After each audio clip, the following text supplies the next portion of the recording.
Good evening and welcome everybody to another exciting Friday night of high school football with Game Time on Nex-Tech Local 1. Our Game Time Tonight pregame show is brought to you this evening by Aqua Shield Roofing and Construction. Game Time Tonight is coming to you live from Plainville for the Class 2-1A district contest between the Plainville Cardinals and the LaCrosse Leopards. I'm Curtis Brown. I'm here with Ivan Sanders. And Ivan, there's quite a bit riding on this ball game tonight. The winner will be the district champion and will host a playoff game where the loser does make the playoffs, but they're going to have to go on the road. Yeah, and that's the thing about tonight's game is both guys are in the playoffs, but one gets to go home, and one has to get on the road, and we all know you want to play at home. That's for sure, especially at this time of the season. Both of these teams are riding long win streaks coming into this ball game.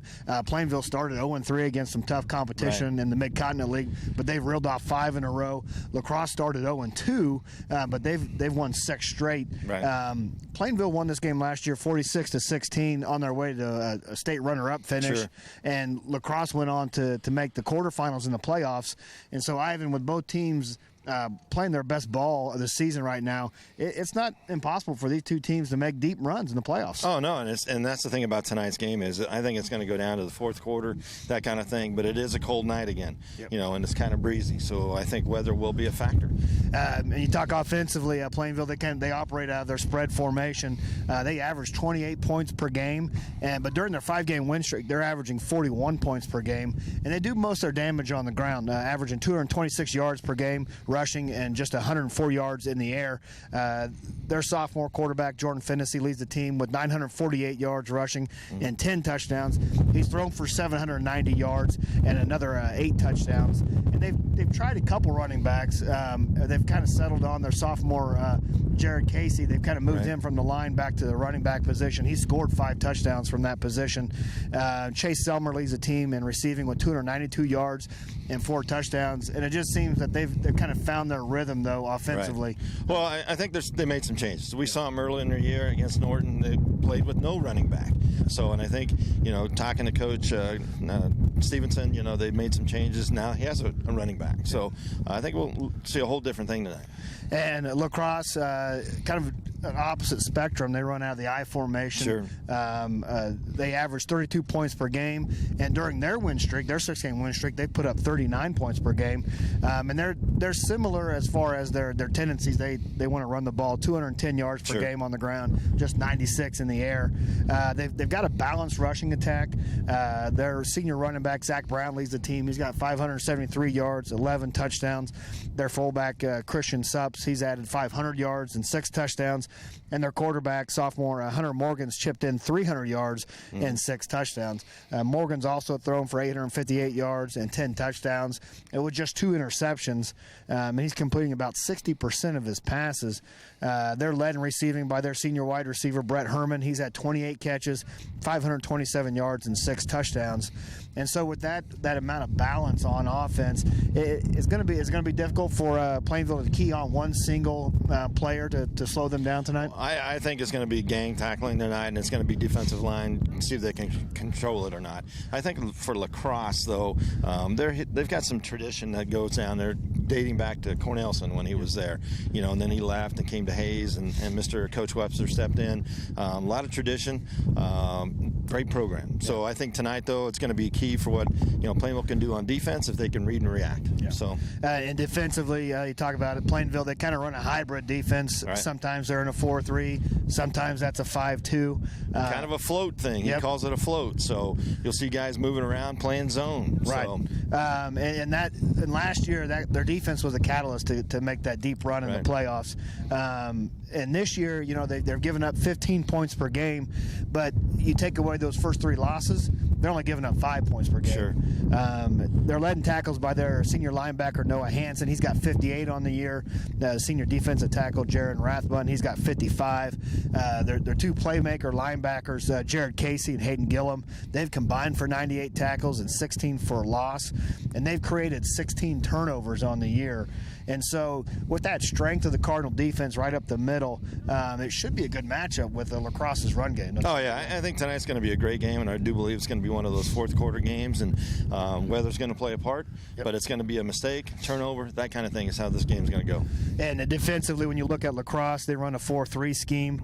They average 20, or giving up 20 points per game, but again, it kind of switched it around. During their win streak, it's only given up 14 points per game. They're led in tackles by their sophomore linebacker, Keldon Day. He's got 54 tackles, 4 for a loss and a fumble recovery. Their senior defensive end, Caden Trower, he also has 54 tackles, but he's got 7 sacks to go along with that. And their safety, Hunter Morgan, he leads the team. He's got 3 interceptions, and he's returned one of those for a touchdown. Sure. And so when you're defending this spread by Plainville, how important is it going to be for LaCrosse to tackle in space? Well, honestly, those guys are on an island. And those guys are going to have to take care of their guy. And so if it's man-on-man, they're going to have to be sure-handed and make open field tackles. So. And it should be kind of an old-school smash-mouth football game tonight. Oh, it should be. And these guys have played common opponents. There's common opponents here. We know the MCL a little bit better. For us, Plainville's first 3 games were tough games.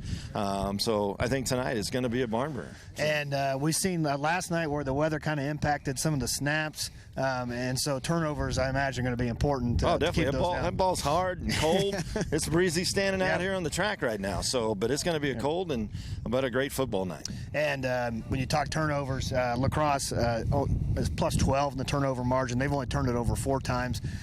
Plainville, they create a bunch of turnovers, though they're kind of prone to some on offense. Sure. But that could be due to some of the opponents they play. But, correct. And all this stuff with stats and all this kind of thing is what common opponents they have versus what Plainville does. And I'm sure Plainville's played a few of their opponents. So we just know the MCL a little bit better. So I just think it's going to be really, honestly, tonight it's going to be a matter of turnovers. Yeah, it should be a great game. 2 teams riding some long win streaks. Should be fantastic. That's our Game Time Tonight pregame show. That's brought to you by Aqua Shield Roofing and Construction. Coming up next will be Mike on the Mic with Mike Hughes. He'll give you a rundown of the games that were played last night and the games that are playing tonight. That's brought to you by Leon's Welding and Fabrication.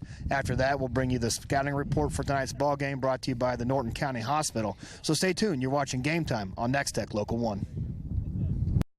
Nobody covers high school football like Nex-Tech Local 1. Tune in to Nex-Tech Game Time. Game Time is brought to you in part by Roofmasters Roofing and Sheet Metal, Rogers & Associates Insurance, Progressive Physical Therapy, Mapes & Miller LLP, Hayes Recreation Commission, Herman Physical Therapy and Wellness, J-Corp, Karst Waterwell, and the Golden Q. Catch all the action on Friday nights at 6:30 on Nex-Tech Local 1 and Nextech.com. Your home for high school football is Nex-Tech Game Time.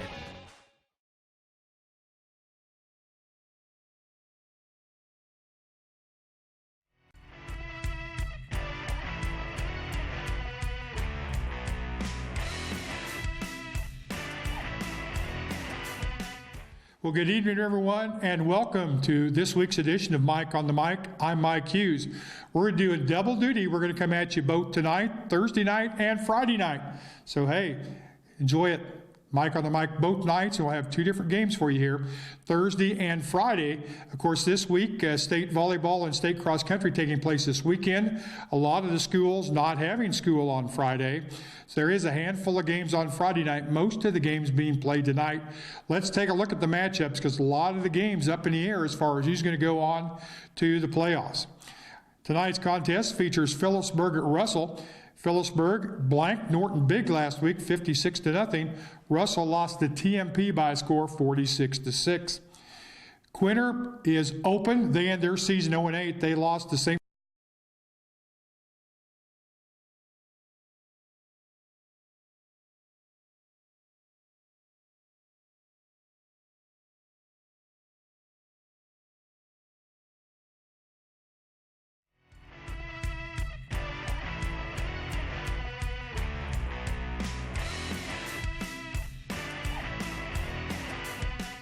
Well, good evening, everyone, and welcome to this week's edition of Mike on the Mic. I'm Mike Hughes. We're doing double duty. We're going to come at you both tonight, Thursday night, and Friday night. So, hey, enjoy it. Mike on the Mic both nights, and we'll have two different games for you here, Thursday and Friday. Of course, this week, state volleyball and state cross country taking place this weekend. A lot of the schools not having school on Friday. So there is a handful of games on Friday night, most of the games being played tonight. Let's take a look at the matchups because a lot of the games up in the air as far as who's going to go on to the playoffs. Tonight's contest features Phillipsburg at Russell. Phillipsburg blanked Norton Big last week, 56-0. Russell lost to TMP by a score 46-6. Quinter is open. They end their season 0-8. They lost to St. Francis last week, 54-6. They're open this week. Again, their season over at 0-8. TMP will be at Norton. We mentioned a minute ago, TMP defeated Russell 46-6. Norton lost to Phillipsburg 56-0. It's going to be Logan Palco at Bennington. Should be an 8-man contest here. Logan Palco beat a good Solomon team last week, 64-16. Bennington lost to Osborne by a score of 32-16. It's going to be Pike Valley at Lynn. Pike Valley defeated Beloit St. John's Tipton last week rather handily, 52-6. Lynn beat Tescott 46-0. It'll be Rock Hills of Beloit St. John's Tipton. A lot on the line here. We'll talk more about that here in a minute. Rock Hills shut out Southern Cloud last week 54-0, while Beloit St. John Tipton lost to Pike Valley, as we mentioned, 52-6. Osborne will be at Lincoln. Osborne defeated Bennington 32-16 last week. Lincoln lost to Victoria 52-0. It's going to be Stockton at Lakeside. Stockton lost to Northern Valley last week, 66-14.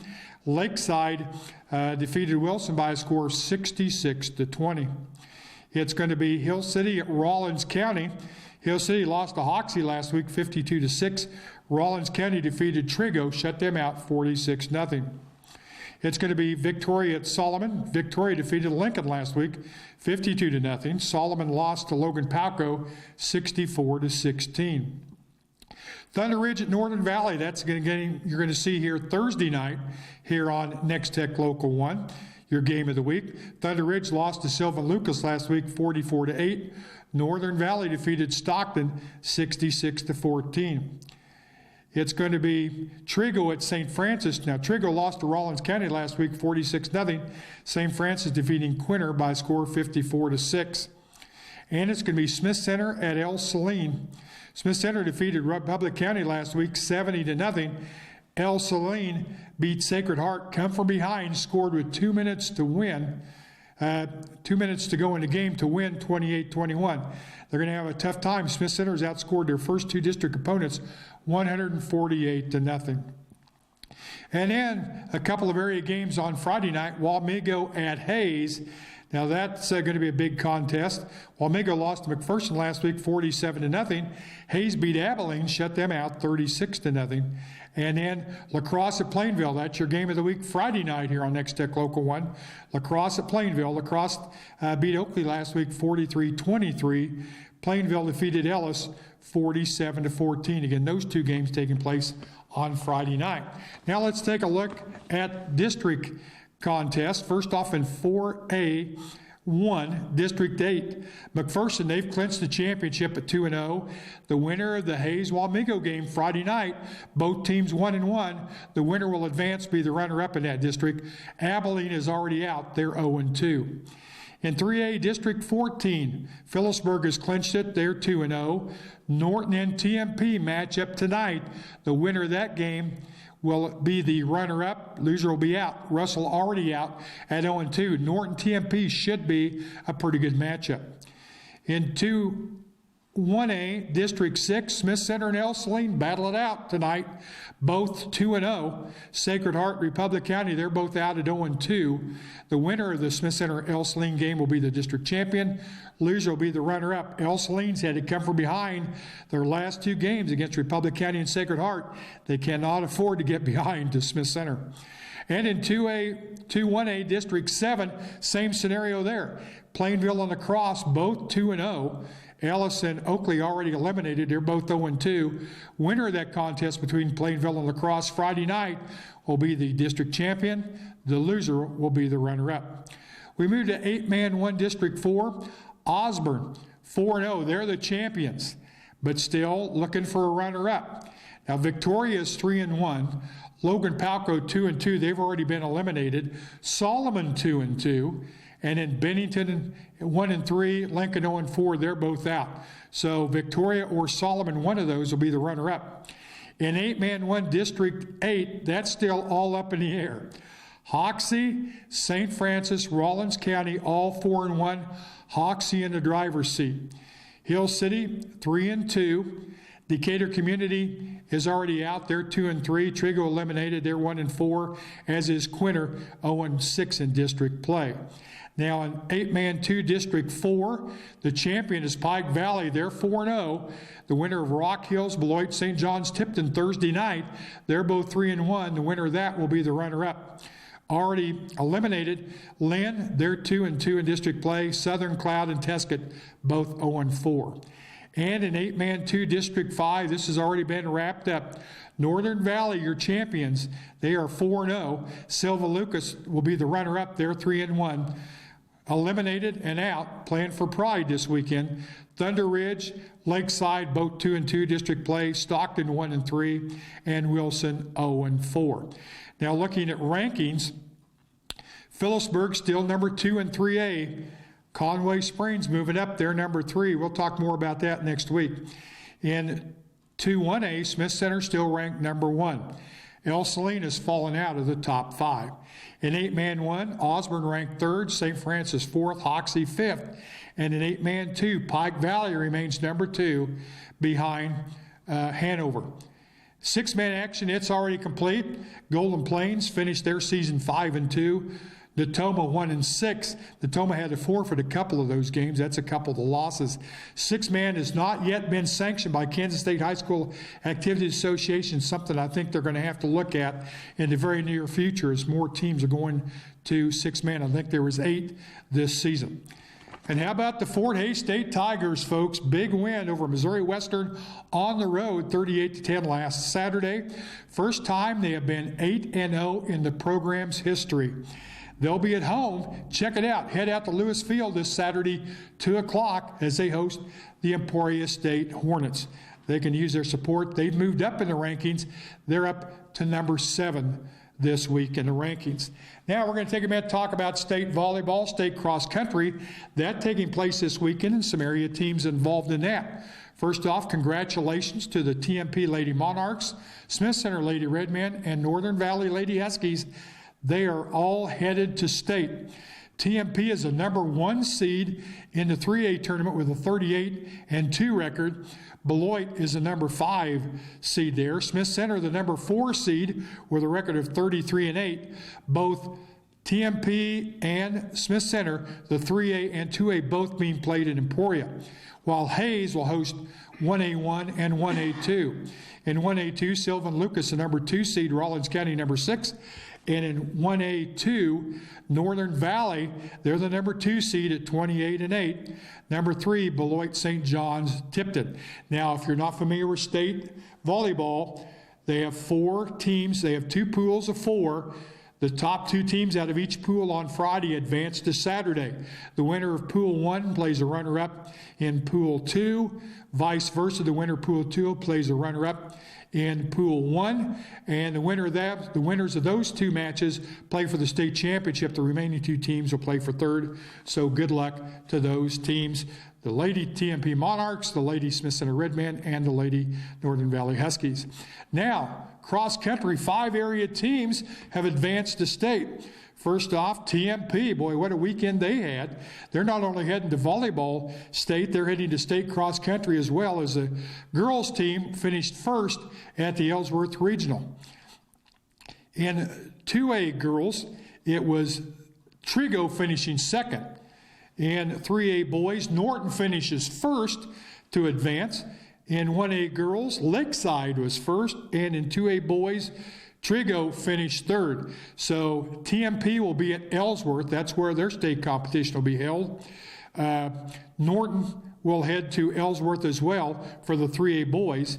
In 2A girls, 2A boys, for Trigo, both the boys and girls teams, they'll head to Tribune The 1A girls, Lakeside, will head to Washington, so we wish all them teams the best of luck. We certainly want to thank our sponsor this week, as always, all season long, Leon's Welding and Fabrication, located on East Highway 40. Don't forget, next week we're going to have a special edition of Mike on the Mic right here Tuesday night. That's Halloween night. Mike on the Mic, Tuesday night. That will wrap up our season. We're going to tell you how those teams placed in state volleyball, your state runners in cross country, what's going to happen as far as classifications for schools and football, and the districts. It's really going to change for Class 2A next year, and we'll tell you who's in as far as in the playoffs advancing in football in our area divisions. Well, that's going to do it for this week's edition of Mike on the Mic. Don't forget, next week we'll see you right here Tuesday on Halloween night. I can hardly wait.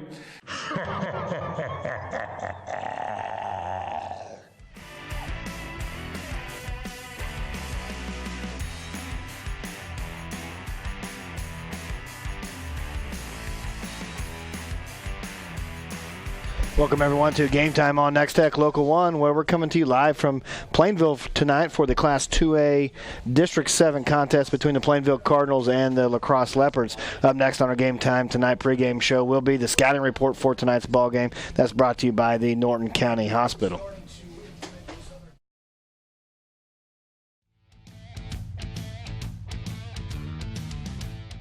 All right, Coach. Hey, you're 2-6 right now. How's your team doing? How you doing with injuries so far this year? We've been pretty fortunate injury-wise. We've had one young man, Brandon Grauholtz, broke his collarbone earlier in the season, but he's healed up, and he's come back the last couple ball games, played pretty well for us, but unfortunately we're not going to have him tomorrow night. He tweaked it a little bit last week, and just for his benefit here toward the end of the season, he won't be playing. But we've been blessed. We've not hardly any what we call major injuries, which Hey,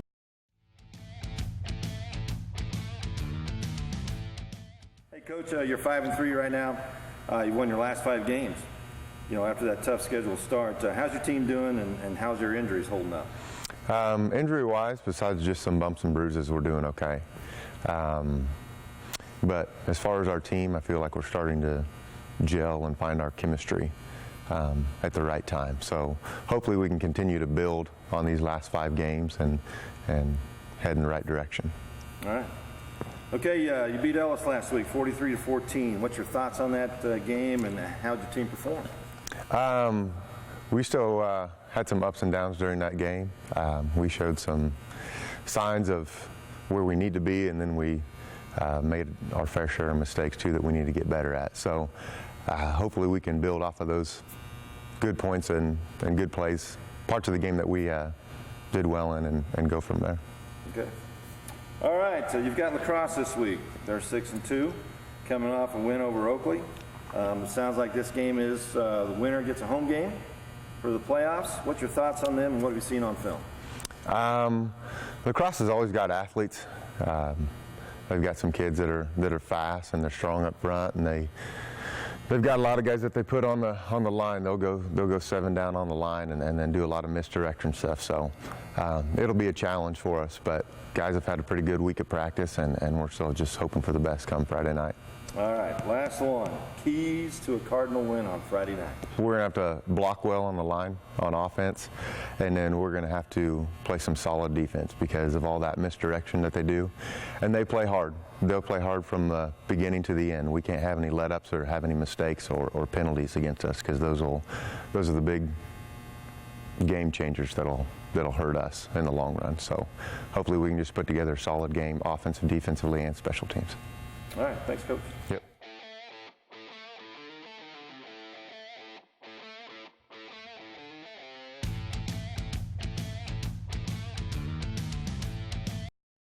Before, during, or after the game, take your crew to the Golden Cube. If the game is on, they're open. The Golden Q in Hayes has the largest gourmet burger menu around. They've also got a super selection of sides, appetizers, salads, wraps, homemade chili, wings, and more. Their Blizzard beer system is guaranteed to keep your drawn brew between 27 and 30 degrees. With a dozen different beers on tap, they've got just about everyone's favorite. Open daily at 10 a.m. The Golden Q, 809 Ash in Hayes. From senior trips to toddler adventures and youth sports, the Hayes Recreation Commission is your one-stop shop for fun. Check out all the fall and winter brochure for a complete list of scheduled events and classes. The fun times continue in the HRC Wellness Center, where you can enroll in personal training and memberships. The HRC provides fun and fitness for all ages. Find them at hayesrec.org. Call or stop by and learn more. When it comes to commercial and residential concrete construction in the Hayes area, J-Corp is the preferred choice. They can handle your project from ground up, including excavation, site prep, to finish concrete and pavement, driveways, curbs, streets, parking lots. No job is too big or too small. They also sell and deliver sand, rock, and asphalt millings. Call for a free estimate today. The rock-solid choice in concrete construction. J-Corp, 1707 East 10th Street in Hayes. Karst Water Well and Drilling Service has been drilling water wells and installing water systems in the area for over 84 years. Whether your project is residential, agricultural, commercial, or municipal, Karst Water Well can do the job right the first time. We offer design and consulting services and use the latest technology with only the best water system components on the market today. So no matter what kind of water well or water system you need, Karst is the company to do the job. Call us today for a consultation. Regulations and tax laws are always changing. That's why businesses and professionals turn to the experienced team at Mapes & Miller Certified Public Accountants. With 8 CPAs to assist you, they offer a wide range of services, from tax preparations, bookkeeping, and payroll to auditing and accounting services. They can also help farmers, ranchers, and small businesses with tax planning. It's not what you make, it's what you keep. Mapes & Miller Certified Public Accountants, with offices in Norton, Phillipsburg, Stockton, and Quinter. Hi. We're looking for insurance. Oh, let's see who's free. Jerry? When insurance agents work for only one company, Michael! their options are simply limited. Hey, buddy! But a trusted choice independent agent is free to shop many companies for a better deal. Free to do what's right for you. Let us shop for you. Contact Rogers & Associate to learn more. Progressive Physical Therapy Welcome Center everyone back to Plainville and Nex-Tech Game Time's coverage of this Class 2A District 7 contest between the Plainville Cardinals and the LaCrosse Leopards. Looks like the teams are just out there for the coin toss. And Ivan, this is going to be a good battle. Plainville 5-3 on a 5-game win streak. LaCrosse comes in 6-2 on a 6-game win streak. So yeah. And I'm looking forward to a great game here, 11-man game. We always love doing 11-man games, but it should be a great game.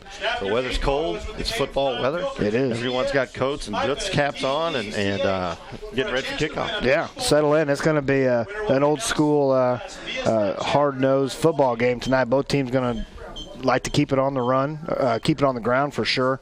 And we should see some hard hitting out there. Yeah, I mean, it's going to be a great game. I'm really looking forward to it. So, we've done these games, in the years past, and they've never disappointed. No, for sure.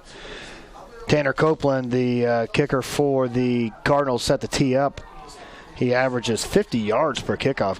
Good kicker. Also, on the year, he's 4 for 4 on field goals. So well, he's got the win tonight too. Yes, so.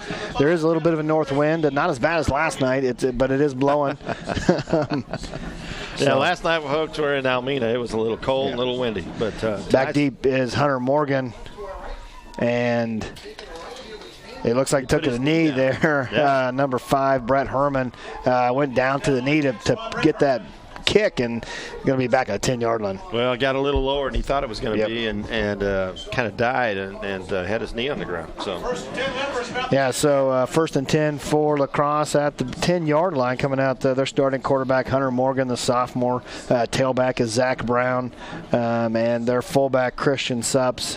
Those three guys are the main cogs in that offense. They're gonna keep it on the ground for the most part out of this I formation set. Yeah, let's get going here. I want to see it. So an offset I to the left, two tight ends for the Leopards, and this will give to Zach Brown. He's got a little bit of room off the right-hand side. Cuts up the field. Nice tackle out there, though. That's Chase Selmer with the tackle out on the far side. As soon as he made the corner. Yeah, well, he didn't even make it to the corner. So that's a good open field tackle for sure. Yeah. Great job on that. Great read. Oh, I'm sorry. That may have been Nate Normanton out there instead of. I believe so. So. So came up with a nice open field tackle. Loss of a yard on the play. 2nd and 11 for LaCrosse. Now out of the shotgun. Brown and Supps split. Now Supps with the ball off the right-hand side. Cuts up the field, and tough run. May have a couple yards on there, but nothing more than that. Yeah, maybe 3. Well, wow, 4 yards out of that. So 3rd and 6 now for the Leopards, and pretty important down here on this first drive for LaCrosse. They're going to want to keep the ball on the ground. They're going to want to keep time of possession. Yeah, I mean, we still got a little bit of a breeze here, but not much. Looking at the trees across the field here, it's not blowing as much. Now trips receivers to the left of Hunter Morgan looking to throw, and throws into coverage. It's picked off, and that appears to be Noah Hansen. It looks like the linebacker for the Cardinals with the interception, just playing zone back there and read the quarterback's eyes. Yeah, just basically watching him. They only had 3 receivers, and he was flowing to his left. So there was a guy, he's able to pick it right there, as you can see on the replay. Yeah, Morgan, that's only his 3rd interception on the year. He's usually pretty good with the ball. Just threw it right in the coverage on the zone coverage. Noah Hansen with the great interception. And Cardinals are set up. Great field position, 11-yard line, 1st and 10. Let's see what they do here. Let's see what they open it up the game with. Sophomore quarterback Jordan Fennessy now out of the shotgun. They're in the pistol formation. Jared Casey, the lone setback, and this is Fennessy off the right-hand side. He's got a little bit of room across the 5 and taken down about at the 2-yard line. That's Brett Herman from his strong safety position, saves a touchdown. Yeah, basically I thought he was in, folks. I was kind of leaning out of the press box here, but no, it's just 2-yard shot. Will be 2nd and 1 from the 2-yard line, so 1 yard for the first down, 2 yards for the score. And now back in the pistol formation, Twins receivers to the right of Fennessy, and this is a give to Casey. He's met in the backfield. Good penetration there by the middle linebacker, Keldon Day. Yeah, just cut him down. And makes the tackle for a loss of a yard. Will bring up 3rd down and 2. Yeah, that middle there was no place to go right there. 3rd down and 2. Good penetration for the Leopards. And 3rd and 2. Let's see what Coach Stevenson does on this call here.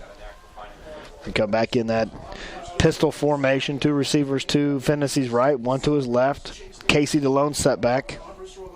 Armbruster in motion. Give to Casey up the middle, and he's in for the score. 3-yard touchdown run for Jared Casey, and the Cardinals are on the board first. Yeah, he kind of drew the defense with that motion play. Got the back coming across in the motion, got their eye level up and watching that guy instead of the coming up the middle. Yeah, you see on the replay the defensive end, Kalen Thielenhaus was reading the motion guy, didn't read the running back. So.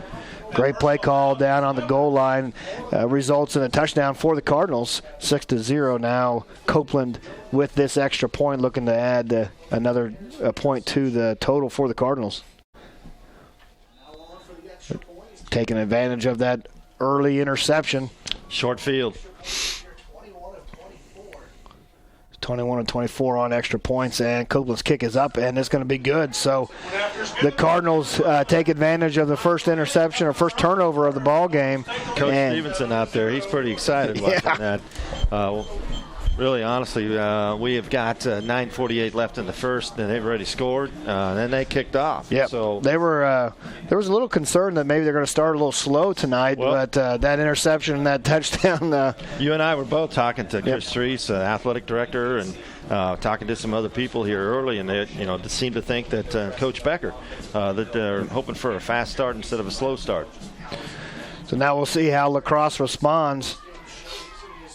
They're going to get the ball again, and just kind of things went wrong for LaCrosse that first possession. The knee down on the kick return, the interception, it just wasn't. It just never is good to throw from deep in your own end zone, or type in, close to your end zone. So Herman and Morgan back for the Leopards. There must have been a flag.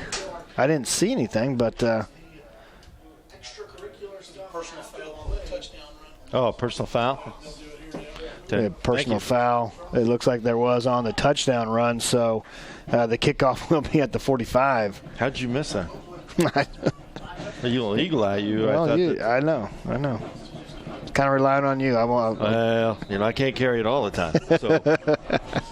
Copeland's kick, a nice pooch kick, and they call for a fair catch, and he gets tackled. Flag. That's going to be a flag. Yeah, that's a bang play there. Though. Got him up around the face mask. Good, what a great play though. Good decision by the up man to call the right there.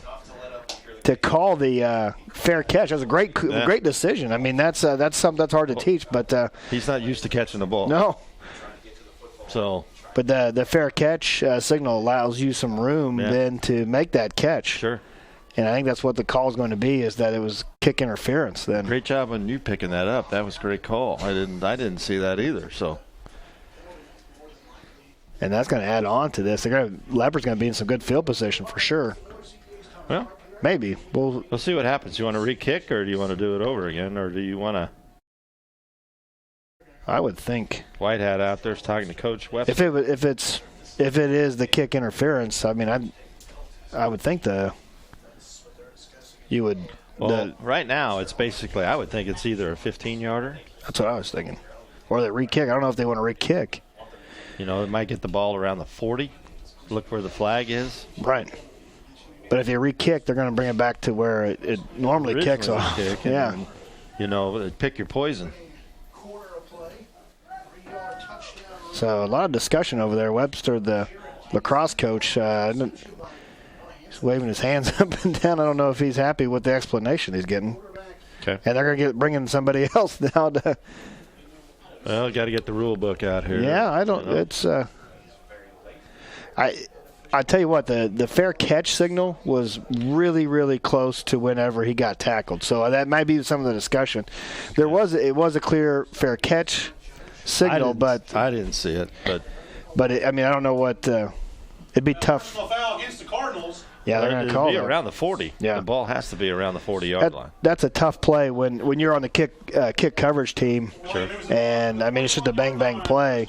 But you're a guy up front. You're not used to onside kicks, those kinds of things. Usually has a hands team. So first and 10 for the Leopards at the 41-yard line out of the I formation. Pass again. Morgan looking to throw. There's one man out now he dumps it off to his fullback and it goes incomplete. So Morgan tried to keep it going as long as he could, just nobody open. Well, he tried to draw those defenders to him, and then when they did come towards him, he let the ball fly. And just off the hands of Sups, the fullback for the Leopards.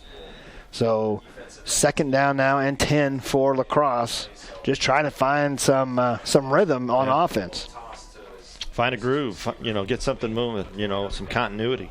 So Plainville in their 4-3 defense, it appears that they're going to stay in that. And now they're going to bring a guy up. Now it's a 5-2. You're going to see that. You're going to switch it. They're doing some shifting. I think it's and here's Brown in the backfield, cuts it up the middle, and he may have a yard or two, but that is it for Zach Brown. And a lot of movement defensively for the Cardinals. Most of the time probably ties into an alignment on the offense. They're picking out numbers on the other side. If they align over here, you're going to be on this side. If another guy lines up on the left side, you're going to flip to that side. So LaCrosse has kept two tight ends in the ballgame. The two tight ends and they're running out of the I formation. So they've kept things pretty tight in close. Now they got two receivers. Actually, no, it's going to be a tight end and a fullback. kind of a pitch power, off to Subs off the left-hand side, strung out nicely by the Cardinals. And that's Finney coming up from his strong safety position for the tackle. Nice job by stringing that out. Plainville's pretty excited out there right now. I mean, things are going their way here right now, early. Yeah, they're playing with a lot of emotion for sure. Well, it seems like they had a game plan here on defense, and it's kind of working right now. So 4th and 9 for the Leopards. They're in their punt formation. 2 punt is Brett Herman, averages 33 yards per punt. Back for the Cardinals. Low punt. Is Selmer. They let it bounce. Got a nice hop. On the run, he's up to the 30 and steps out just a little bit after the 30-yard line, but decent return for Selmer. And now the Cardinals going to take over their second offensive possession. We'll start at the 32-yard line. A little different field position-wise. Last time they had it at the 11, sure. So they're going to go a little further if they're going to score on this. Well, let's see what they really got going for offense here. So LaCrosse, though, with that penalty, able to at least flip the field a little bit. And get out of the back of their end zone. Yeah, and that's the biggest thing is get the punt and go back on defense. And, LaCrosse is doing some shifting as well. Yeah. In their 4-3, Finney in the pistol formation, fakes the handoff, going to try to get some room off the left-hand side, makes a spin move, and tries to cut back up, but not much there. No, maybe a yard at most. Well, this offense relies on the quarterback so much right here. That's Caden Trower on the tackle. Finney is sophomore right now. Yep. We saw Hayden Friend last year just cut people up with that. So. Yeah. So 2nd down and 9 for Plainville. Come out, Twins receivers to the right. Out of the pistol formation is Finney. Casey the lone setback. And to give to Casey, and he's just cut down in that backfield. Nice job up front by the Leopards. That's Montague and Showalter. A lot the of 2 D tackles. Just pressure. So great job on the Leopards tonight. 3rd down and 10. That's a loss of a yard for Casey on the play. Looks like a passing down here. We'll have to see what happens on this play. 2 receivers to the left now of Finney, 1 to the right. Casey still the lone setback. And it's an option play, and it's going to pitch off to Casey. It's on the ground and picked up by Hansen. Wow. Or Normandin, excuse me. But that's kind of a dangerous pickup. That play can be so scary if things don't go well. Well, it was defending pretty well by the Leopards, but if Casey able to hang on to that, he may have a little bit of room. But Curtis, we talked about this earlier tonight. Turnovers, cold weather. Yeah. That thing's like a rock. It's a football. It's heavy and cold. Back deep to receive this punt is Hunter Morgan. And that's going to be a fake. Finney with the pitch. Look at the throw. Open. He's got a man open. Jumps over a defender and gets down to the 40-yard line. Can we get a replay on that, I hope? What a 41-yard line. What a play there, folks! An option pass to Casey. That was an option pass that snapped up to the up man Finney. He optioned it off to the punter, who then threw it down to Casey for the gain and a first down. So Stevenson's pulling it all out here early. So. That was well-designed play. I tell you what, it's great. That was might have to use that on Sunday. Yeah, there you go. Chandler Selmer with the throw. So now 4 receivers for Finney and man in motion. And a give to the motion man. Selmer's got a little bit of room off the right-hand side up to the 30, 20, 15, 10, 5, and he's going to score. Chandler Selmer with the 41-yard touchdown run. Let's see if we got a replay on that. Great job on that. Plainville now rolling here in this first quarter. Yeah, he made the corner, and you could just see it from up here. Good patient run there, setting up that block. And he kind of slowed up a little bit here. And great job, great run. What a game plan by Stevens here so far. Coach Stevenson, his game plan, his staff. Well, they had faked it quite often to that motion man. Sure. And this time they gave it to him for the score. Let's see about the extra point here. Copeland with the kick, and it's up, and it's going to be good. So Plainville takes an early 14-0 lead over LaCrosse. We've got 5:57 left in this first quarter. We're going to take out, look at some scores here. A lot of district action in play, a lot of some games played last night too, and so some games playing last night. Russell loses to Phillipsburg 56-6. Norton with the win over TMP 57-15. Norton's going to qualify for the playoffs there. Rollins County 56-6 over Hill City. They're still waiting on St. Francis to determine whether or not, and that game's been played tonight. Right. Look at that score there with Logan Palco. Yeah, Logan Palco Bennington with a 2-point win. Our game last night, Northern Valley 52-6. Wallace County 48-8 over Tri-Plains Brewster, and Osborne with a 54-0 win over Lincoln last night. Pike Valley beat Lynn 56-6. Otis Bison with the win over Hodgman County 58-26. Stockton loses to Lakeside, and that's a lot of points on that one. 34. Victoria gets into the playoffs with a 56-8 win over Solomon. Smith Center big over El Saline. Hoxie big over Decatur Community, and Central Plain rolls over Gasell. All right, back here to the game now. We're going to have a kickoff. Yeah, and Copeland set to tee this off for the Cardinals back deep. This is going to be Herman. Going to take it at the 8-yard line. Back up the middle. He cuts back to the left up to the 25, 26-yard line. So decent return for Herman. And now the Leopards, they're kind of almost in, not to say desperate, but they really need to get something going offensively. It's not desperate just yet because, still got 5:49 left here in the first, but you got to get something moving. It's just getting the feel of the game. Plainville is playing with just a bunch of emotion. They're jumping around, high-fiving, and coaches are jumping around. I mean, they got a lot of things going on here tonight. A big crowd, cars lined all around the field, people watching, keeping warm. So high formation set for LaCrosse, and this is Morgan going to follow his fullback, and he's not going to get much. That's Casey on the tackle, also with Gillum. On that. Both of them on the tackle, maybe a yard gain, 2nd down and 9. Yeah, they're just not getting much movement up front. No. Right now they're just not. You're only going to get that by, putting some guys in motion and just try to create some kind of a pocket to get out of.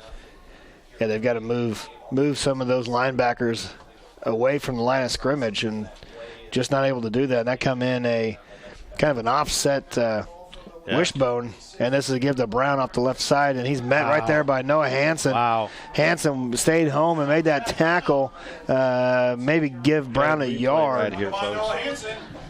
I got to tell you what, these guys at Plainville has done some film study here. Yeah. Align this defense, and it's going to be tough sledding here for LaCrosse. Crawford, the defensive end, with a nice play there as well, keeping things bottled up. So 3rd down and 8 for LaCrosse. They haven't converted a 3rd down yet this evening. 0 for 2 tonight. Out of the I formation, Quick Morgan pass. looking to throw. Going to go deep to Herman and just overthrows him. Nothing. Looking for a flag, but there was no contact. So good coverage out there by Selmer as well. And I think if he just would have ran, he might have been able to get to that pass. Looked like maybe he was stopping, going to come back and help his quarterback out, but going to come back and work his way back and maybe try to find an open spot in there. So 4th and 8 for LaCrosse, getting set to punt. And this is Herman back to punt, back deep. For the Cardinals will be Let's see if they've got any Chase Selmer here. No, they're gonna punt this way. Nice high punt. Selmer's gonna call for a fair catch at the 43-yard line.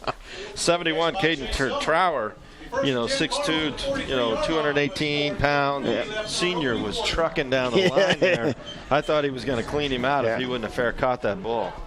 Selmer makes the good decision to fair catch that. So 1st and 10 for Plainville at the 44-yard line. That would have been not a very good collision. No, there, no. There might be a little size difference. But Plainville able to score on their first 2 offensive possessions. Fennessy brings the offense back to the line of scrimmage. 3 receivers to his right, 1 to his left, now in motion. And he's going to keep it off the right-hand side. Breaks a tackle up across the 50 and down to the 45-yard line. Oh, we got a flag in the back. There's a late flag. On about the 45-yard line, we do Got a flag, But, and that's usually not good. That was a tough run by Fennessy. Yeah. And it's a little different. He's a little different quarterback than Friend. Yeah. More straight line speed than the shiftiness. Just a sophomore here right now, so. But like we talked about in the pregame, they're finding their rhythm now. Correct. Figuring out what they do best, and as we can see already in this first quarter, 14-0, they're dangerous. I think Plainville's a hell of a team. They're just dangerous. I mean, they got some speed, they got some size, and they got a great coaching staff. So it's going to be really interesting for these guys. So Fennessy out of the pistol now in motion. Give to Casey off the left-hand side. Got a bit some move. Keeps that head down. Keeps running. Still on his feet. Casey spun down to the 48-yard line. What a run by Casey. And Jared Casey with a tough run here. He just keeps trucking there. Look at that. Boom. Another one. Can't bring him down. Wow. I hate to sound like John Madden here, but I mean, it was just a boom, boom, So 2nd and 5 now for the Cardinals. Lowered that pad level and just kept going. The winner of this game will host, most likely will host Meade in the first round. The loser will be on the road to Elkhart. You know what the best part of that run was? 2 hands on the ball. So 2nd and 5 now. Chandler Selmer in motion. Little problem. There was some wasn't in rhythm. And Fennessy just has to eat that. Motion, man. The snap was right in front of him. As you can see, it hit him. So 3rd and 6 now for the Cardinals. That could have been a turnover very easily. So. Yeah, when you're sticking that ball out, faking it. Well, it actually hit him in the hip running by. Oh. So, I saw that. Good. I know the light up here may be reflecting. Okay, I know the light, the reflection up here is a little tough on it. So 2 receivers to the right for Fennessy. Those cataracts. Out of the pistol formation, looking to throw the ball. Yeah, he's open. Got a man open in the flat, and it's going to be, that's Armbruster up to about the 46, 47. About a yard short just by scanning across here. I was right on the sticks. They had to get to the 47-yard line, just past the 47. Now they move it back. It is going to be short. Yeah. It is going to be a little bit short, so. It's a little short. They're going to bring the chains from the opposite side of the field here to measure, but from our vantage point, it does look like it's going to be just a little bit short. Well, the guy with the down marker thinks it's first down. Yeah, he already changed it to first down. He flipped it over.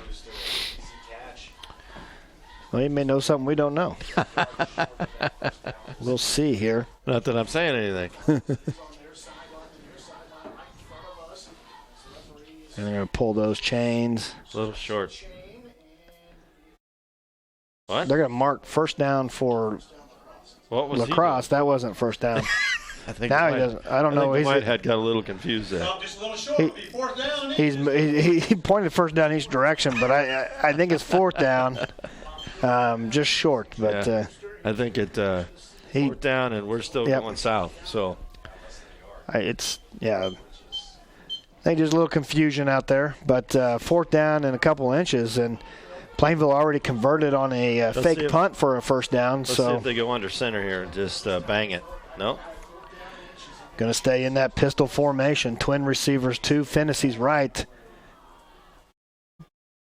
That's Casey in the backfield. Fennessy gave him a high five. I wonder if that's any indication where that ball's going. And this is the Selmer off the left-hand side. He got a lot of room.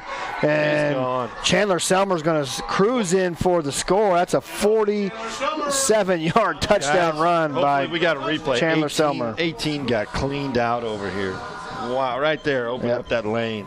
Wow. So the Cardinals 3 for 3 on their offensive possessions tonight. 3 touchdowns. Hunter Morgan, number 18 for LaCrosse, 142-pounder, 5'8", sophomore, just got taken out of that play. Opened that crease, and he was gone. So Copeland set to tee this up for the extra point. He's 2 for 2 tonight. And the snap's down, kick is up, and it will be good. So 21-0 Plainville out to a quick lead here in this first quarter. Wow. Over LaCrosse. 2:12 left in the first quarter. What a great start. And we were talking about them being a slow starting team. Yeah, no, they came out here smoking, I'll tell you. A lot of energy on the sidelines of the Cardinals. And a lot different team than you and I did when they played up in Norton, isn't it? It is completely different. I mean, we were up there in Norton, and really Norton just had their number all night long. Yeah, they, a lot of new faces on offense, on defense, and so I think they just had to take some time to get, to get working together. Those games that they had were brutal. Smith Center, Norton, Peaburg. Yeah. Set the table, and then they, 5 straight here. Well, I'll tell you what, the Mid-Continent League's going to be. It's tough. There's going to be at least 4 teams qualify out of the Mid-Continent League. Sure. Let's see what they do with kickoff here. Copeland is it teed up at the 40-yard line, back deep for the Leopards is Morgan and Herman. Morgan now at this 4-yard line, going to take this up the middle. He's got full steam ahead, and he's met at the 25-yard line. Good tough return there by Hunter Morgan, the quarterback for the Leopards. Got a replay right here. He just ran into a crowd of Cardinals right there. Casey with the tackle on the kickoff return team. We'll set up LaCrosse first down and 10 at the 25. Let's see if LaCrosse opens it up here. Yeah, now you're at that stage here that you've got to get something rolling. Yeah, they haven't been able to do much on the ground. Maybe they can switch this up and throw a little bit, open up that run game. Now kind of an offset wishbone set for Morgan. And a give to he's going to keep it off the left-hand side, just nothing there. No. Nothing going. There was a lot of white shirts out in front of him, but they didn't take any black shirts with them. No. So 1 yard on the play will bring up second down and 9, and that's how it's been. They've 1-2 yards. That's it. Yeah, there's just not much there. They've done a lot of film study here, and they're shifting and moving guys, and they've saw something here that. I formation now for Morgan. Receiver each direction. Going to try trouble back there. Yeah, got trouble. Pitched it off. It was kind of a broken play. They tried a little option off to the short side of the field, and he's going to lose a yard. It seems like he runs into somebody right here. Yeah, it looks like he ran into his fullback and just couldn't get going, and that messed the timing up, and that you're in trouble then. So third down and 10 now for LaCrosse, and they've struggled on third down tonight. Twin receivers to the left of Morgan, I formation back behind him, looking to throw. He's got his man, that's Herman, out in the flat, up to the 30-yard line, to the 32-yard line, but he's going to be about a couple yards short. Good throw out there. Good but play. Quick release, got rid of it. Just didn't get to the first down marker. And come out about 3 yards short for the Leopards. This is a decision here. This is a big one. Well, it looks like their offense is staying on the field. This is a big one. They got it. Look like they came in with a play. So this is fourth down and 3. This could be a hard count. Yep. Kind of draw somebody off or a long hard count. So twin receivers to the right for Morgan out of the I formation. Got one time. A lot of room between the cornerback on the inside slot. Throws it out there to Morgan again, and Herman's got some room. He's got the first down, just barely across the 35 to the 36-yard line. So that's what I talked about. The receiver in the slot, the cornerback was giving him 10 yards. So Coach Webster must pick something up on that. As the same play, just flipped the sides there, but enough to pick up the first down, and that's the first down for LaCrosse tonight. They really needed that, Ivan. Yeah, they did. Plainville's got to bring their cornerback up a little tighter. So now twins receivers to the look at that space to the left, and that's going to be it for the first quarter here from Plainville. Plainville, the Cardinals up 21-0 on LaCrosse. You're watching Game Time on Nex-Tech Local 1.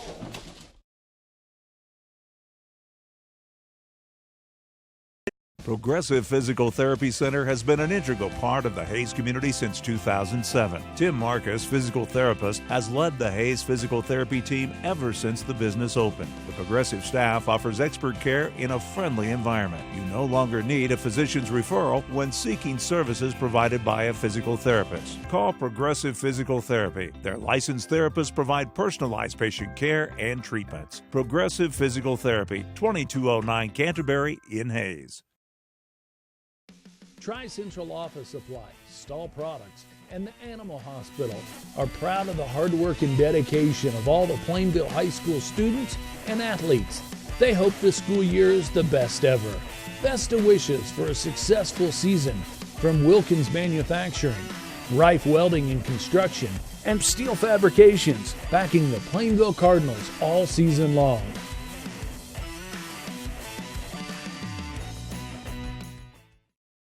Welcome back, everybody, to Game Time on Nex-Tech Local 1. Start this second quarter, 1st and 10 for LaCrosse. They were able to pick up their first down on that 4th and 4 play. Do the same play right here. Well, yep. There was some room. Now some room up the middle, force ups, and he gets just tripped up at the 50-yard line. Shoelace tackle. Got a replay for you folks out here. That's really a touchdown-saving tackle right here. Great block on the line. That's Chandler Selmer with the shoelace tackle. That saves a touchdown, but now LaCrosse with their second first down. A little bit of momentum They here. got something cooking here. I still don't like they're giving them a lot of room over there. Yeah. Now 3 receivers to the left, and Morgan looking that way. Throws it in the flat, and Herman able to make a move, gets across the 40, was able to avoid a tackle out there. I thought that should have been picked. Yeah, it just took too long to develop. Yeah, I mean, it should have been picked. Yeah. But Herman brings that ball down, able to make a move on the defender out there and pick up the first down. So 3 first downs in a row for LaCrosse, and now they got a little momentum going. They've decided to kind of spread it out a little bit, make them throw and make them defend it. So, well, they were too bunched up the first quarter. Look how deep they are again over here. And so this will give the Supis, and he gets up to the 35-yard line, so give a couple yards, 3 yards on the play. So Supis with the carry gains a couple yards, and that'll bring up to 2nd down and 7 now for LaCrosse. Able to move the ball this drive, and really they've thrown the ball to kind of open up some of the run game. That's exactly, and now they're throwing to run. So. But right now, that little flare that they're throwing out here, they're going to get that covered or not, because I would just continue to go back to that. Yeah, their Cardinals are playing back off these receivers, at least 5 yards. Kind of falls back into that area. Like now right throw here. it, look at that. See, there he is. And he hits Herman in the flat to the 30-yard line, up across to the 26-yard line. Going to be close to a first down. Yeah, and it will be a first down. That receiver just steps back a couple of yards, and it's just a little flare out to the sideline. It almost seems if he can get it out there quicker, Herman's got more time to make some instead of looking at it so long, throw it. So, but LaCrosse now 1st and 10 at the 27-yard line. Out of the shotgun is Morgan. 3 receivers to his left, 1 to his right. I look for the same play. There he is again. They're going to throw deep now, and overthrows his receiver. That's Collins out there. It's double covered. Here's the problem. 5 is wide open again. Yep. As you looked over there, there was not a soul on him. Now, there are two back. 2 guys on him. So you can't get greedy. Just take what they give you, right? Right. So 2nd down and 10 for LaCrosse at the 27-yard line. They might flip it and come back this way again. It's short side of the field, so I'd say they're coming right. 2 receivers to the right of Morgan, I formation, back set behind him. And they give to Brown, and Brown's met right at the middle. Nice job there that's number 59, Rathbun, the defensive tackle. Got a replay coming up here, folks. Right there. Fights off the lineman and makes the tackle. Great play by the defensive tackle there. Well, I would go back to that little flare pass out here on the left-hand side. That seems to be working. 3rd down and 9 for the Leopards. They had a little bit of momentum going, but it's kind of slowed down here these last couple plays. Taking some time to get to the line of scrimmage. Yeah, now they're up there. And they're not. They're not going left. They got a different set here. Yep. Trying to throw them off. Now they're all motion at the same time. Yeah, 3 tight ends almost. And going to pitch that way. Nowhere and to go. Brown is strung out. Nice job. That's Hayden Gillum out there. Just strung everything out. Nowhere to run for Brown. Well, he split the defenders. I don't know if he's got a replay on that or not, but he split the defenders, and there's no place to go. Good job by Gillum now this is with the contain. Yep. This is a one. Oh, face mask. That's Foul face mask against the Cardinals. Is that a 5 or is that? They said personal foul, so that'll be a first down. Yeah. That keeps this drive alive for LaCrosse. Yeah. And a break they really needed. Yeah. They stay in the game. Yep. Billy moves the ball down to the 15. So now they got the ball on about the 15? Yep, 15, 16-yard line, 1st and 10. For LaCrosse. Our score 21-0. Plainville on top. 9:03 left in this first half. They go back to that set that they had. That back set is Brown, and he's going to get the ball off the right-hand side and just is taken down in the backfield. Got a replay coming up on that, folks. There's just no place to go on this play. As you can see, Rathbun again, the defensive tackle. Follows the pulling guard, and that's what you're taught. If your guy pulls right in front of you, get right on his hip pocket. Yep. Nice play by Rathbun, and they go back to that set again. So it's a twin. Now they pull the guard again, and nice job. Wow. Again, now that's Casey, the middle linebacker, just followed that pulling guard and leads you right to that running back. Right now they had something cooking. They had some things opening up and stuff. Then he changes the formations, and I'd look to go back to that three wideouts over here. Let's see what happens. 3rd and 10 from the 15-yard line. For sure, it is a 4-down territory from here. He goes back to that set. Yeah, there's almost like 4 tight ends on this set. Exactly. And look for a reverse. Morgan looking, they brought down by Gillum in the backfield. Job. And he hurt him too. Morgan is still down on the ground a little bit, going to try to get back up. But Hayden Gillum, a nice job again. Read this play. And he wasn't fooled at all by that.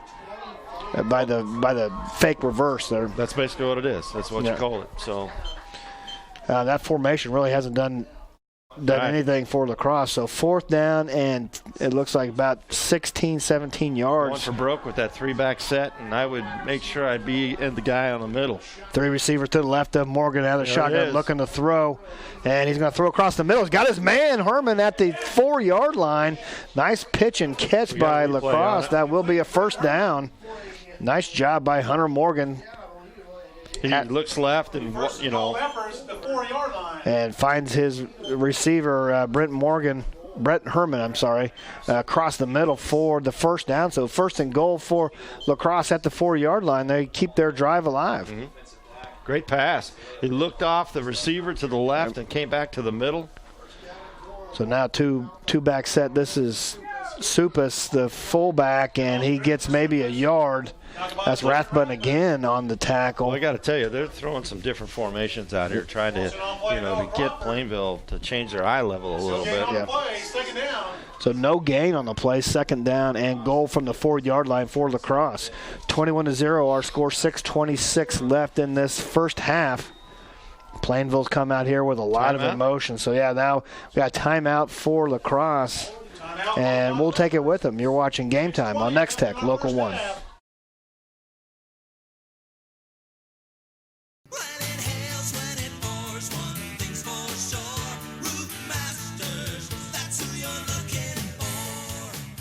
We are your Northwest Kansas premier roofing contractor. We've got you covered before and after the storm. Let us evaluate the condition of your roof and discuss options. We'll often be able to offer efficient, affordable alternatives. Call Roof Masters for a free estimate today. Roof Masters, that's who you're looking for. Hi, I'm Alex, and here we are at Herman Physical Therapy. Mariah, do you need doctor's orders for PT? Nope, but if your doctor orders PT, you can still choose to come to us. Great. Is Troy in? Yes, he is. Alrighty, thanks. Hey Troy, is it true you do free consultations?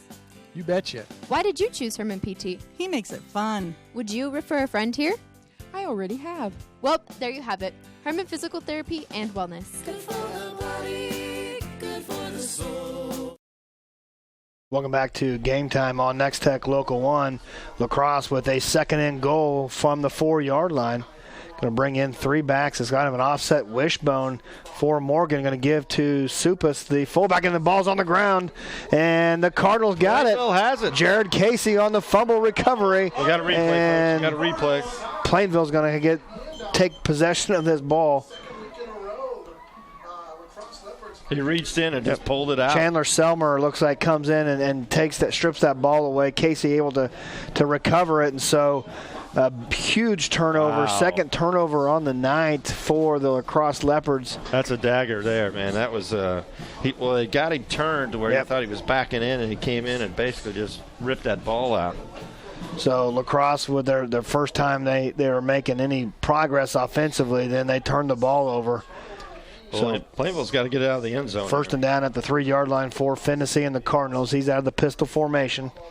Going to give to, he's going to keep it off the left-hand side. Got some move up to the 10. Cuts back across the 15. Still on his feet to about the 17-yard line. Wow. Got a replay, folks. Got a replay here. Good fake up the middle. Right there. He 51 bit. Yep. Opened up that end. Well, I mean, it was, you could see it was in Casey's hands, and then he pulled it back out. So, good fake by Fennessy, picks up the first down. So first and 10 at the nice dark leather ball on 17-yard line. Yeah, stick it in, pull it out. Well, their uniforms are black, so it helps out. So first and 10 for Fennessy at the pistol formation. Now it's Selmer in motion, going to motion behind him. Now it's a pitch, and he cuts up the cross to the middle. Now he gets out to the outside. Got a little bit of room, and Chandler Selmer spun out of bounds at the 40-yard line, but there's a flag down. Fennessy took a shot back here. Two guys really wrenched him back here, as you can see. Yep. That was a option play on Fennessy, and he's still hurt out there. Well, there was 2 guys. I mean, they both took a wrench into his legs on that play. He took a big hit. Block against the Cardinals. Got the pitch off to Selmer with a nice run, but that's going to come back because of the block on the back. And that's a bad deal because it looked like it was pretty far down the field. So it'll be first down and 7, it looks like, for the Cardinal. Yeah, we'll just have to see how Fennessy does here. He's kind of gimping around a little bit. That was a shot he took. So first and 7 at the 20-yard line, and they're going to take a timeout. Going to give them some time for Fennessy to kind of gather himself a little bit and see. So while we got some time, let's take a look at our Nex-Tech Wireless scoreboard. Get you some more scores from games going on tonight. Hayes High in a big game with Wamego. They're up 7-0. The winner of that goes to the playoffs. Correct. Our score 21-0. Ellis with the early lead over Oakley 20-6. Derby on top of Dodge City. Now that's 5A 6A. and that 6A, and that's the playoffs, right? Yeah. That's first round of playoffs. Derby with the 14-6 lead. Hugoton and Holcomb tied at 7. Great Bend and Eisenhower. That's a playoff game. That's Goddard basically. So 14-14, and then Garden City up 7-0 on Topeka Washburn. Back to the game here. Little pistol look for the Cardinals. Looking to throw a little screen pass over there to Casey. Casey got a lot of room on the left-hand side. Up to the 40. He's got the speed to down get there. To the 50. Makes a spin move and brought down at the 42-yard line. We got a replay, folks. Now, they moved Casey from the line back to the running back position. He does his best imitation of Walter Payton right there to kind of spin, but great run. Good throw out there by Fennessy, and the Cardinals now are back in plus territory, moving the ball again, up 21-0. Yeah, great run. Great call. We'll see how Fennessy does here with his legs. LaCrosse was they really haven't figured out this spread formation from the Cardinals. Well, so first on the move right now. First and 10 out of the pistol formation now, and man in motion. And Fennessy's going to keep it off the right-hand side, nowhere to go. They're really wrenching on him pretty hard. Yep. So they really are. They're really. That's a loss of about 2 yards on the play for Fennessy to bring up second down and 12. Yeah, watch right here. They're really wrenching on him, even when he's down on the ground. So second and 12 for the Cardinals. Up 21-0, about 4:22 left in this first half. Been a quick first half. Yeah. I don't know what happened on that play. Maybe somebody missed it, but it looked like a broken play to me. But so now they're coming up. Tennessee out of that pistol formation, 2 receivers to his right, give to Casey, and Casey's met the line of scrimmage. He kept it. Tennessee kept the ball, and he's dropped in the backfield, and they threw him down late. They got to throw a flag there. And yeah, they got to throw a flag on that. So, White Hat trying to get the flag out. Looks like he had to take his glove off first before he got the flag out. But, that was a little late. Yeah, that was a little overmuch. And you could tell on the last play, they were really working on it pretty hard down there. And I can understand, you want to finish the tackle. But right there, they had him picked up off the ground and threw him down. So. And really, they had him stopped back for a loss of a couple yards. And now this will get a first down for the Cardinals at the 30-yard line. Really saves their drive. They did it right in front of the White Hat. You got to throw a flag on that. The Tennessee was off the ground, so that would have been a 3rd down and 15 for Plainville. But now first down and 10 at the 30-yard line. 2 receivers to the right of Tennessee out of the pistol formation. Casey, the lone setback, now in motion. Is Selmer. He's going to get the ball. Cuts up the middle. And Chandler Selmer's going to get in for the end zone for his 3rd score of the night. And, boy, they just can't. That motion sweep. Watch number 51 right here. He gets taken out of the play right there. He's the guy responsible for that gap, and he got taken right out of the play. That's the 3rd touchdown run for Chandler Selmer. I got him listed. He's a wide receiver, kind of a slot receiver, but quick feet. Yeah, quick feet, pretty fast looking. But on that play, the 51 got taken out of his gap control, and right up in that lane was wide open. Oh, I don't know if that's a bad snap. Throws it in the end zone for the 2-point conversion. Let's see what happened. And that's there we go, replay. 3:23 left in this first half. Oh no, that was playing. That was playing. Tennessee then with the rollout to Chase Selmer for the 2-point conversion, and boy, they're emptying out the playbook tonight. Coach Stevenson, he's really opening it up there. I tell you what, and they're excited. They're jumping around. 29-0, 3:23 left before half. Wow, and that was a big play. They had Tennessee stopped, and they should have just let it go, but they picked him up off the ground and threw him down, and that's where they're at. Yeah, that hurt. That personal foul penalty really hurt the Leopards. That kept the drive alive, and the Cardinals able to capitalize. That's the second time they scored off a turnover, so 2 Leopard turnovers have resulted in 2 touchdowns for Plainville. Well, refresh my memory. Did that start on the 2-yard line? Yeah. Okay, so great drive, long drive. 98-yard drive for the Cardinals. They're in command right now, 29-0. 3:23 left in this second quarter, but it's been all Plainville so far. And like you said, it's a completely different team than what we've seen. In week 3, I think we saw them up in Norton, and they were never in that ball game. Well, I mean, they were just seemed like especially on defense, they were out of position always, and Tennessee was high on his passes that night, remember? Yep. And he had guys that were open. They seemed to be high that night. So kickoff for Copeland, and this will be taken by Hunter Morgan on the run. And out to the left-hand side, up across the 30-yard line. So good return by Morgan, and let's see what LaCrosse. Got a replay on it. Caught it on the run. Yeah, up and found some room off the left-hand side. So let's see what they've got. They had a little bit of momentum going. Throwing to the flat for that receiver for Herman. Let's see if they go back to that. I mean, I would try. You got to score here before half. Get some mojo back and see what goes on here. So 2 receivers for Hunter Morgan, the quarterback, I formation back behind him, and a give to Brown out the right-hand side. He's got some room up to the 40. He's got some quick feet, and that'll be a first down for the. Here. Man, he kind of slingshot right out of the backfield here. Got to the second level in a hurry. Able to slip that tackle and get some yards after contact. First and 10 for LaCrosse at the 41-yard line. Now some Cardinals switching in some players. Boy, they're playing off those receivers pretty deep, but they go right back to him. Brown off the left-hand side, go over room to the 50, up to the 45, down to the 43-yard line. And a little bit of, you just see a little different gear in LaCrosse right now. Well, right now, I mean, they're handing it off to him, and there's definitely a different gear with that kid running. So Zach Brown on the carry, another first down for LaCrosse. 1st and 10 at the 44-yard line. The I formation. Yeah, he's not in the game now. No, now there's kind of that offset wishbone, and Supus up the middle, and a tough run across the 40 down to the 38-yard line. Will be about a 5-yard gain, maybe a 6-yard gain on first down. Well, I got to tell you, this game's going fast. It is. Like, I mean, we've had a few flags here and there. Yeah.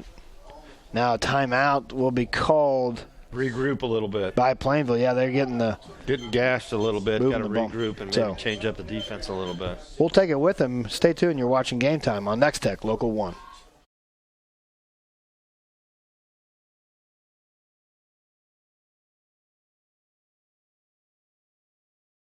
First State Bank of Plainville, Rimpey's Plumbing, Heating and Air, and New York Life Justin Casey Agent are proud of the hard work and dedication of all the Plainville High School students and athletes. They hope this school year is the best ever. Best of wishes for a successful season from Gosling Weed Spraying, Prairie Heritage Auction and Real Estate, and Professional Fire Equipment, backing the Plainville Cardinals all season long. Before, during, or after the game, take your crew to the Golden Q. If the game is on, they're open. The Golden Q in Hayes has the largest gourmet burger menu around. They've also got a super selection of sides, appetizers, salads, wraps, homemade chili, wings, and more. Their Blizzard beer system is guaranteed to keep your drawn brew between 27 and 30 degrees. With a dozen different beers on tap, they've got just about everyone's favorite. Open daily at 10 a.m. The Golden Q, 809 Ash in Hayes. Welcome back to Game Time on Nex-Tech Local 1, where Plainville took a timeout. Now 2nd down and 4 for LaCrosse. And again, the Zach Brown at the middle, just not much going there. Ball came out or something, or Zach Brown. 70 went flying out of the pack. I don't know what happened to number 70, but he come flying out of the pack. Oh, right there. Kind of on a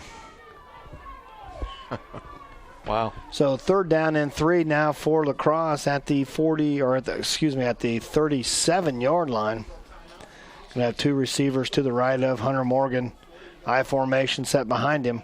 Looking to throw. Pass, that little flare. And he's going to try to find Herman on the sideline. Herman, nice job. That was Nate Normandin able to break that pass up right on the sideline. Yeah, Normandin, basically, he wasn't even looking at the ball. No. He waited till the ball hit him in the hands. So, great just a little late on that throw. He had him open in the flat. The receiver kind of pointed up, like, throw it up to me, you know. So, I think if they just take what's given to them. This could be a little bubble pass out here. 3 receivers to the right of Morgan. He's going to check the play on the sideline. Going to take a timeout. So they did have they've got some room out here in the flats. If Plainville's playing off. They're almost playing like a little bit of prevent out here, you know, on the corners and stuff. But on that last play, I mean, the receiver kicked up his hand like throw it up high. I'll get it. So Normandin with a nice defensive play to knock the ball out. We got 1:30 left in this first half, 29-0. Plainville on top, and LaCrosse really needs a score here. Right. Something before half. Yep. Get on the board, get something going. Get something positive going in the locker room where it's going to be a long halftime. Get a turnover here. Yeah. You know. And passing every time you pass. Yeah. So what they say, when you pass, there's 2 things that can go wrong. Yeah, that's true. There's at least 2. Yep. So, and none of them are good. None of them are good. But we'll see what they come out here in. Remember, it's a cold, crisp night. Yep. Looks like the wind has really just died. Yep. So just dealing with the cool temperatures. It's not as windy as it was last night. Oh. So 4th and 4 now for LaCrosse. Big play here in this first half. This is it. 4th down. I'd be curious to see what they do. Yep. Looks like they're going to bring 3 receivers off to the right. Right here. Look how deep. Yeah, Plainville playing deep. And He's Morgan. He's looking right. He's going to throw a man deep. And that's Herman for the jump ball, and it falls incomplete. Nice coverage out there for the Cardinals. That's Chandler Selmer. Yeah, he goes up to heave it. Norm Anden, both of them out there on the defense, and that was going to fall incomplete. 1st down and 10 now for the Cardinals. And they got a little bit of time, 1:22 left in this first half. I try to score. Well, you should. I mean, they've don't sit on it. They've got 1 timeout left, so plenty of time with the way they're moving the ball tonight, and they can add on to this lead. Well, by that is just, take some shots. Take a couple of shots here, see what happens. So Fennessy back in at quarterback. He was banged up a little bit out of this pistol formation now. Chandler Selmer in motion. And Fennessy looking to throw. Open. He's got a man open, he's wide open. And that's Chase Selmer, caught at the 30, and now gets across the 20-yard line. He's got a little bit of movement. And taken down at the 15. And that can only be a block in the back. I think Fennessy didn't want to overthrow him. He was way wide open, and that ball, Chase Selmer kind of had to wait for it a little bit. But, yeah, there's a flag down, so this will be And there was only one other Plainville player down there. Yep, that's it. Man, he was so wide open. What happened on that side over there? I just think that they bit on the run play. Fennessy tucked that ball in like he was going to run it, and I think all the defensive backs just bit on that. Spot foul. Yep. So, but still, man, he was so wide open. Yeah, we'll be 1st and 10 at the 33-yard line for Plainville. But like I said, Fennessy, like you said, he tuck that ball. We got a dark leather ball, black jerseys. It's tough to pick that ball up. So under a minute here to play in this first half. 3 receivers to the left for Fennessy out of the pistol formation. And going to keep it off the right-hand side. He's got a lot of room. Got some speed out there across the 20 down to the 18-yard line. We got a replay right here, folks. Good fake. He just stuck it in there and pulled it out and took off. And then Casey got a block on that defensive end. That's a – well, Tennessee's just doing what he's taught to do, and that's read. So 1st and 10 now for the Cardinals at the 17-yard line. 2 receivers to the left out of this pistol formation. seconds left here. Looking to throw to Armbruster, just a little high on the throw. And that'll stop the clock, though. 23 seconds left. That's all right. So Plainville looking to add on to their lead. 29-0 our score. Plainville on top of LaCrosse. 23 seconds left in this first half. Plainville's kind of had their way. They've been able to do whatever they wanted to do on offense. Defense, they've stepped up. Got a couple turnovers, an interception and a fumble. Both of those have led to touchdowns by the Cardinals. Let's see what they do. It's going to be interesting here. Now 2 receivers set each way. He's going to try to fake the. He's open. And just dropped it. Fake the pass down on the flat and try to hit his man in the middle. That's wow. Fennessy takes a big hit here too. Yeah.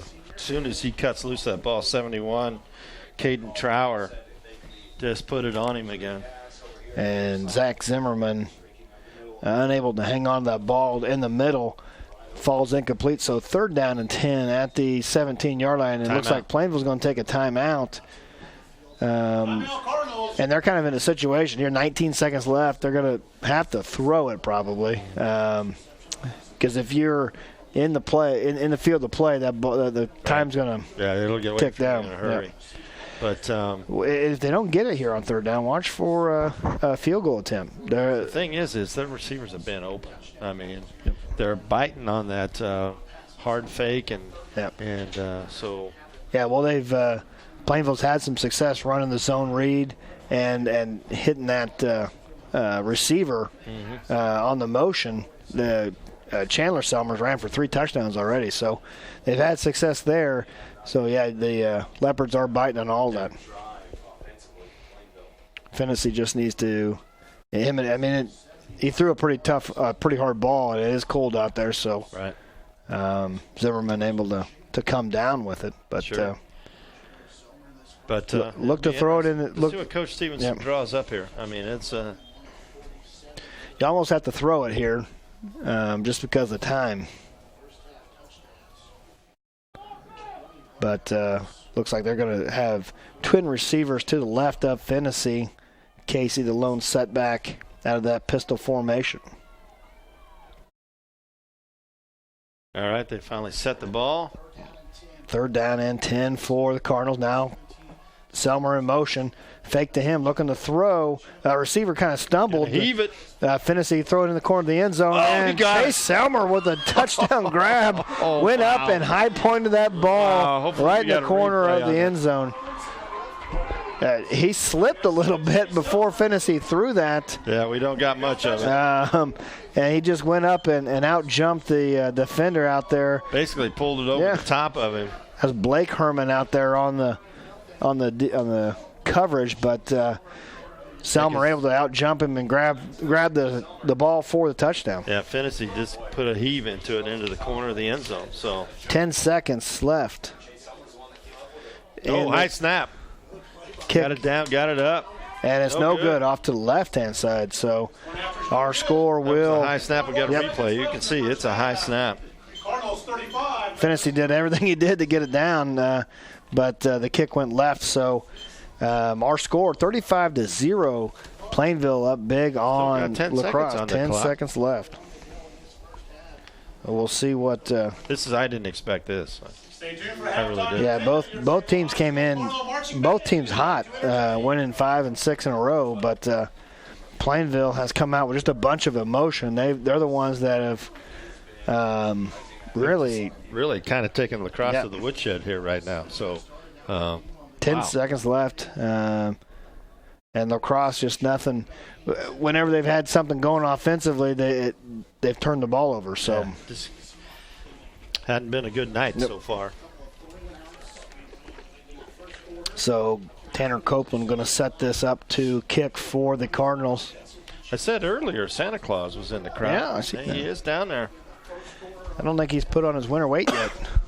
You know? Pretty skinny. You might fit in the Santa Claus suit a little better.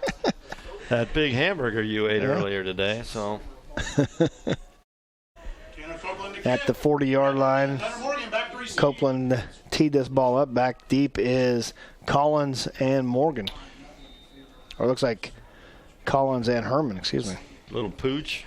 And up to one of the upmen takes it, fumbled it, and brought down at the 32-yard line, There's some stuff going on. Yep. So 31-yard line with 3 seconds left for LaCrosse in this first half, and I would think they'll probably just want to get out of here and get into halftime. I would agree. Yeah, since you and I and Aubrey ate lunch at the Golden Q today, we're one of our sponsors. So yeah. It was very good.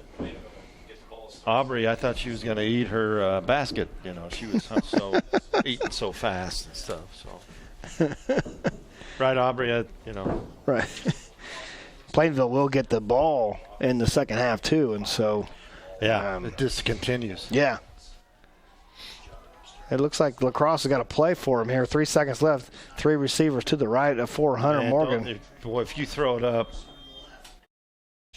And it looks like he was going to. That might have been a double pass. Yes, the way it looked. Yeah. I agree. So delay a game for LaCrosse, and that's what it looks like the defensive coaches out there are telling them, watch that double pass. I don't know, right now, the way it is, I'd take a knee, but go back and regroup a little bit. So this will be the takes a timeout. LaCrosse takes a timeout. So they're trying to, I guess, design something to get something. Yeah, to go 72 yards though. Yeah. So that's a tough go with not much time on the clock. So first down and 15 for LaCrosse. Just one more play here in this first half. First half that's been dominated by Plainville. Just more energy, it looks like, on the sidelines. What was that play we saw here a week or two ago? You remember that play? What game were we at? The old catch and pitch. Oh, yeah, the hook and ladder. There you go. Yeah. It might be something like that being cooked up here. So we'll see. I don't know. I don't understand it, but well, they're not going to quit. They're going to keep going at it. I'm not a coach. They're going to keep trying. Go down fighting. So three receivers have to be something along those lines, or a double pass, or hook and ladder. Three receivers to the right for Morgan, and he fakes to Herman, going to throw across the middle. Nobody's there. There's Casey picks this off. His third interception, and Casey looking to run. He gets up across the 35 to the 34, but that's pretty indicative of how this first half went. Right at the end. Cardinals with the interception and just nobody there for Morgan to throw to. And that'll end our first half. Plainville on top, 35-0. You're watching Game Time on Nex-Tech Local 1.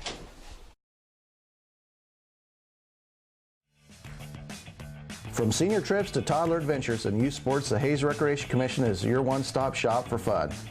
Check out all the fall and winter brochure for a complete list of scheduled events and classes. The fun times continue in the HRC Wellness Center, where you can enroll in personal training and memberships.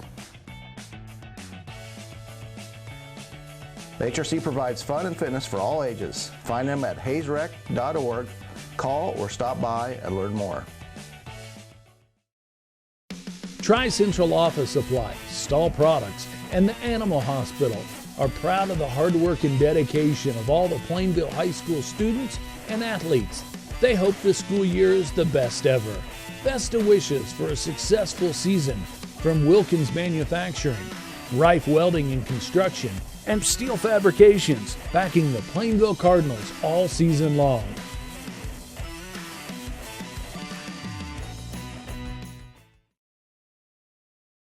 When it comes to commercial and residential concrete construction in the Hayes area, J-Corp is the preferred choice. They can handle your project from ground up, including excavation, site prep, to finish concrete and pavement, driveways, curbs, streets, parking lots. No job is too big or too small. They also sell and deliver sand, rock, and asphalt millings. Call for a free estimate today.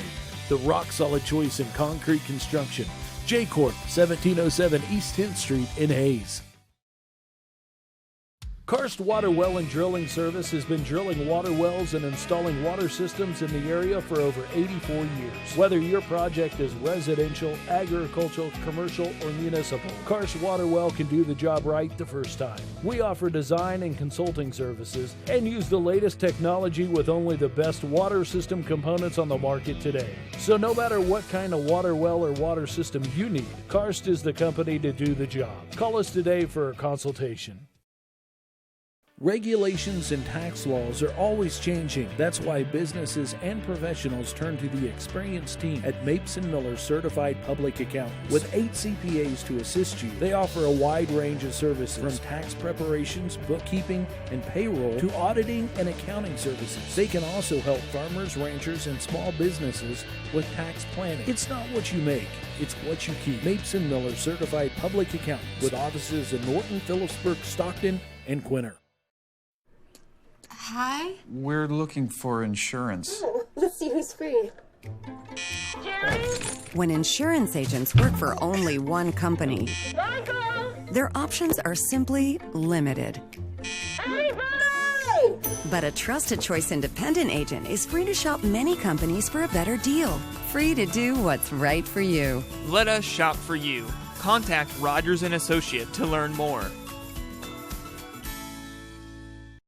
Progressive Physical Therapy Center has been an integral part of the Hayes community since 2007. Tim Marcus, physical therapist, has led the Hayes physical therapy team ever since the business opened. The Progressive staff offers expert care in a friendly environment. You no longer need a physician's referral when seeking services provided by a physical therapist. Call Progressive Physical Therapy. Their licensed therapists provide personalized patient care and treatments. Progressive Physical Therapy, 2209 Canterbury in Hayes. When it hails, when it pours, one thing's for sure. Roof Masters, that's who you're looking for. We are your Northwest Kansas premier roofing contractor. We've got you covered before and after the storm. Let us evaluate the condition of your roof and discuss options. We'll often be able to offer efficient, affordable alternatives. Call Roof Masters for a free estimate today. Roof Masters, that's who you're looking for. Hi, I'm Alex, and here we are at Herman Physical Therapy. Mariah, do you need doctor's orders for PT? Nope, but if your doctor orders PT, you can still choose to come to us. Great. Is Troy in? Yes, he is. Alrighty, thanks. Hey Troy, is it true you do free consultations? You betcha. Why did you choose Herman PT? He makes it fun. Would you refer a friend here? I already have. Well, there you have it. Herman Physical Therapy and Wellness. Good for the body, good for the soul. First State Bank of Plainville, Rimpey's Plumbing, Heating and Air, and New York Life Justin Casey Agent are proud of the hard work and dedication of all the Plainville High School students and athletes. They hope this school year is the best ever. Best of wishes for a successful season from Goslin Weed Spraying, Prairie Heritage Auction and Real Estate, and Professional Fire Equipment, backing the Plainville Cardinals all season long.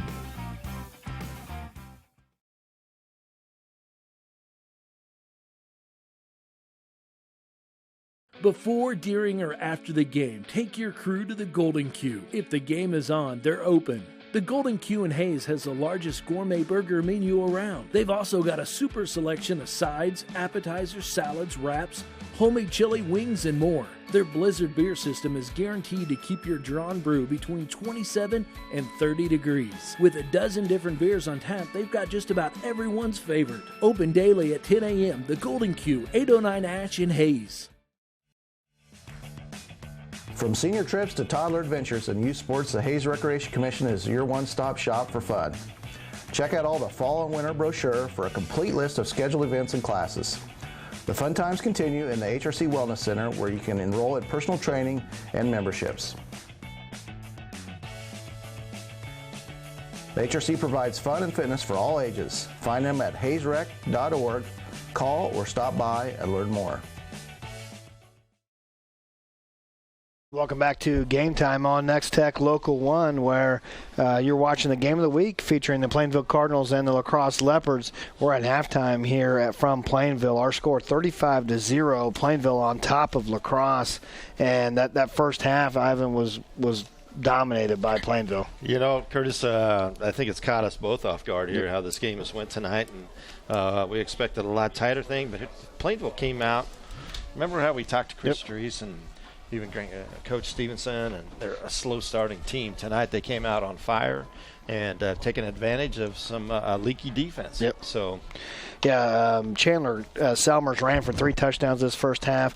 Jordan Fennessy's thrown for 1. Chase Selmer caught a touchdown, and Jared Casey has run for 1 for the Cardinals on offense. On defense, the Cardinals have forced 3 turnovers, 2 interceptions, and a fumble, and it's just been in all facets of this game.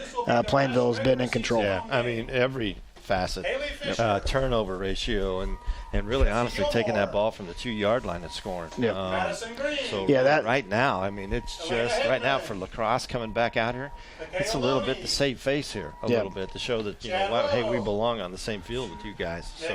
Yeah, both of these teams have already qualified for the playoffs. Right. The winner will host a playoff game, and most likely that will be Meade.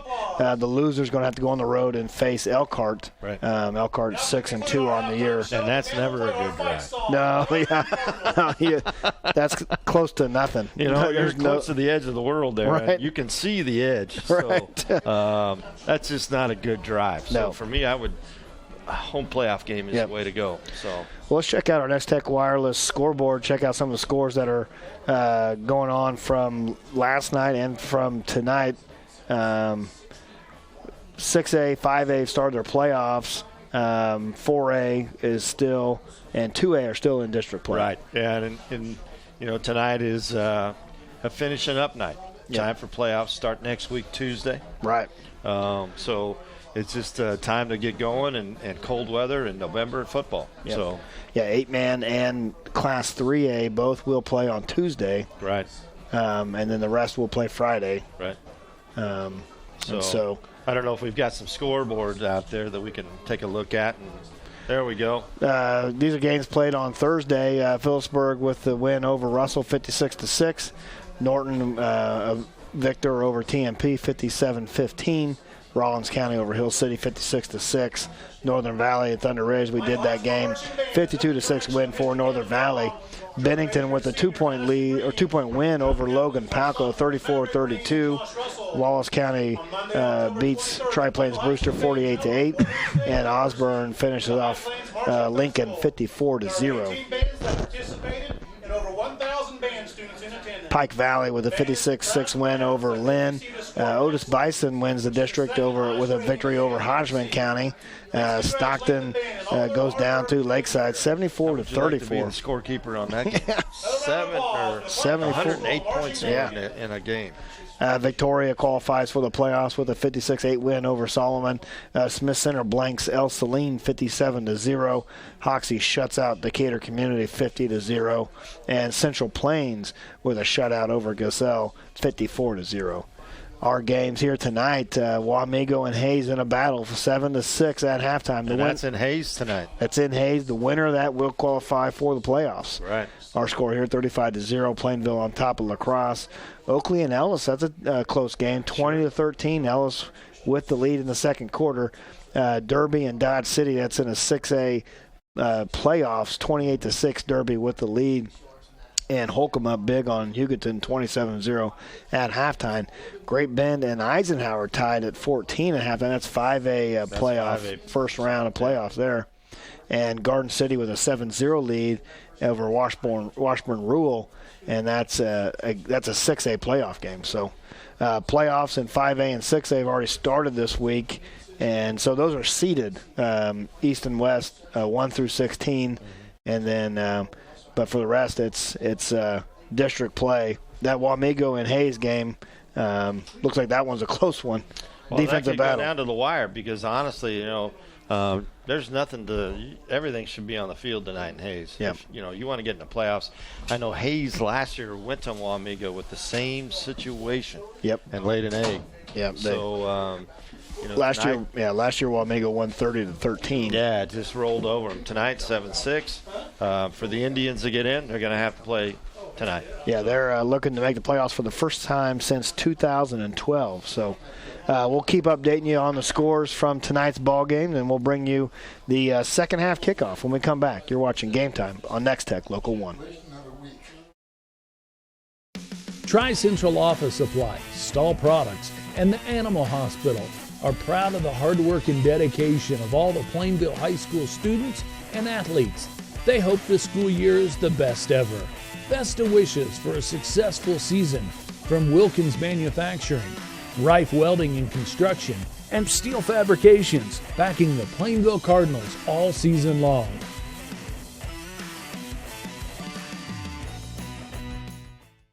When it comes to commercial and residential concrete construction in the Hayes area, J-Corp is the preferred choice. They can handle your project from ground up, including excavation, site prep, to finish concrete and pavement, driveways, curbs, streets, parking lots. No job is too big or too small. They also sell and deliver sand, rock, and asphalt millings. Call for a free estimate today. The rock-solid choice in concrete construction.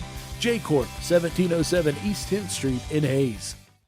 Karst Water Well and Drilling Service has been drilling water wells and installing water systems in the area for over 84 years. Whether your project is residential, agricultural, commercial, or municipal, Karst Water Well can do the job right the first time. We offer design and consulting services and use the latest technology with only the best water system components on the market today. So no matter what kind of water well or water system you need, Karst is the company to do the job. Call us today for a consultation. Regulations and tax laws are always changing. That's why businesses and professionals turn to the experienced team at Mapes & Miller Certified Public Accountants. With 8 CPAs to assist you, they offer a wide range of services from tax preparations, bookkeeping, and payroll to auditing and accounting services. They can also help farmers, ranchers, and small businesses with tax planning. It's not what you make, it's what you keep. Mapes & Miller Certified Public Accountants with offices in Norton, Phillipsburg, Stockton, and Quinter. Hi. We're looking for insurance. Let's see who's free. When insurance agents work for only one company, their options are simply limited. But a Trusted Choice independent agent is free to shop many companies for a better deal. Free to do what's right for you. Let us shop for you. Contact Rogers & Associate to learn more.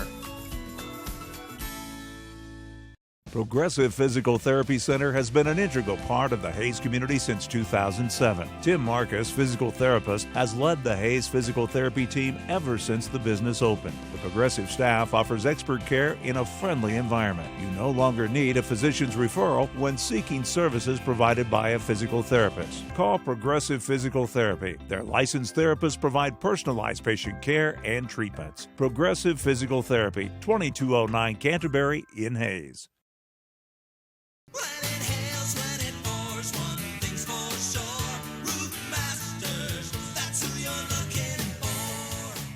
We are your Northwest Kansas premier roofing contractor. We've got you covered before and after the storm. Let us evaluate the condition of your roof and discuss options. We'll often be able to offer efficient, affordable alternatives. Call Roof Masters for a free estimate today. Roof Masters, that's who you're looking for.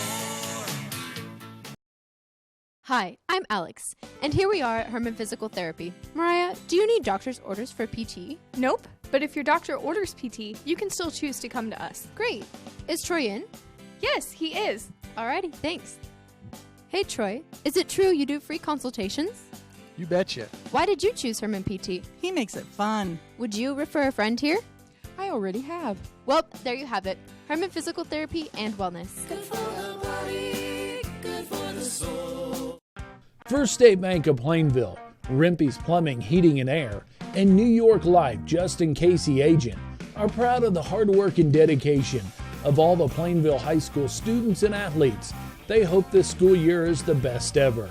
Best of wishes for a successful season from Goslin Weed Spraying, Prairie Heritage Auction and Real Estate, and Professional Fire Equipment, backing the Plainville Cardinals all season long.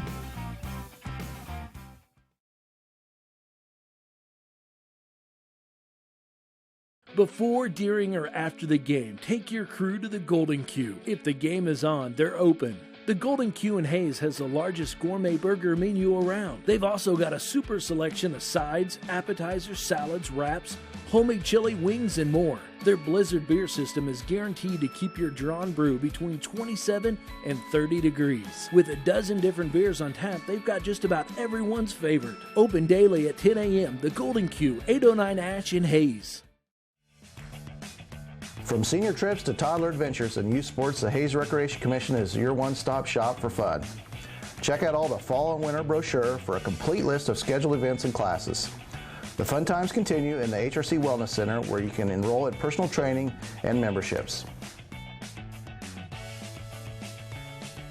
The HRC provides fun and fitness for all ages. Find them at hayesrec.org. Call or stop by and learn more. Tri-Central Office Supply, Stall Products, and the Animal Hospital are proud of the hard work and dedication of all the Plainville High School students and athletes. They hope this school year is the best ever. Best of wishes for a successful season from Wilkins Manufacturing, Rife Welding and Construction, and Steel Fabrications, backing the Plainville Cardinals all season long.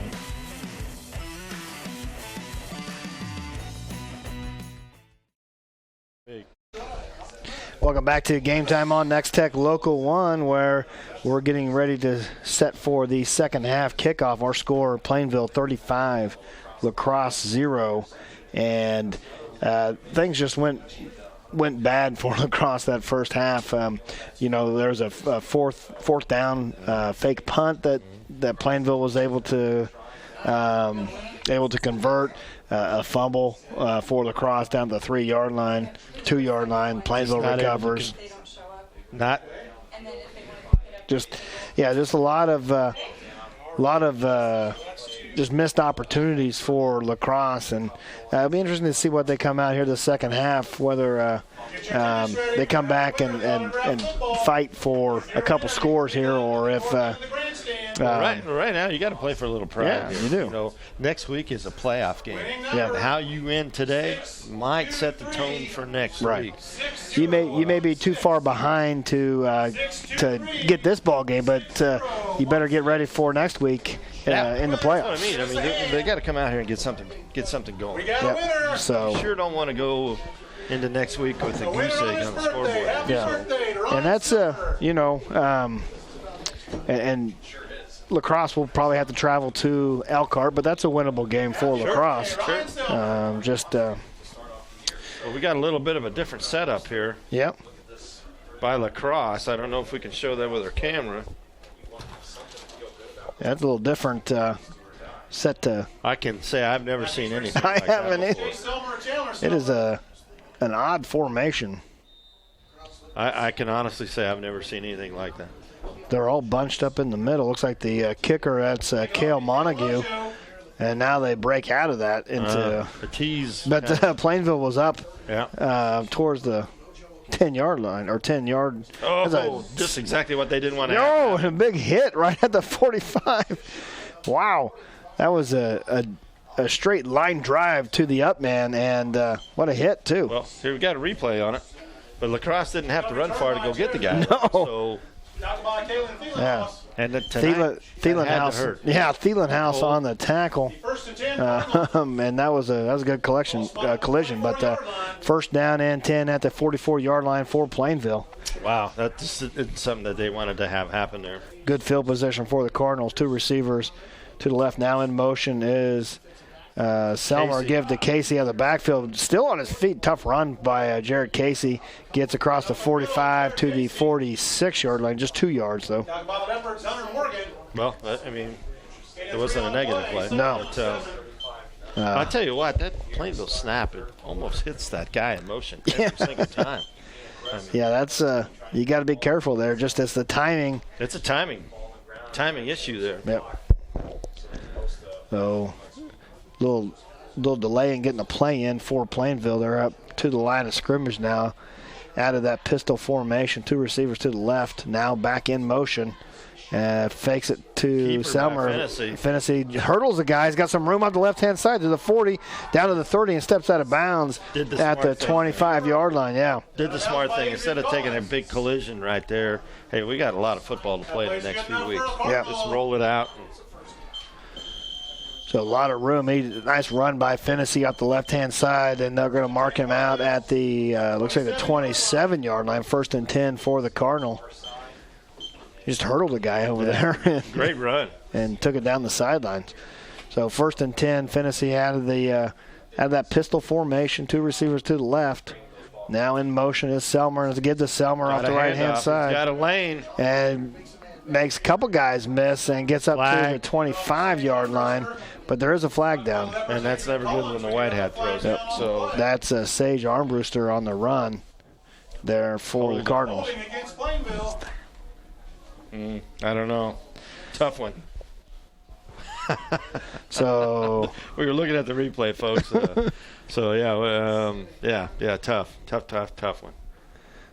So move the ball back to the 38-yard line. Be 1st and close to 20. 21 looks like.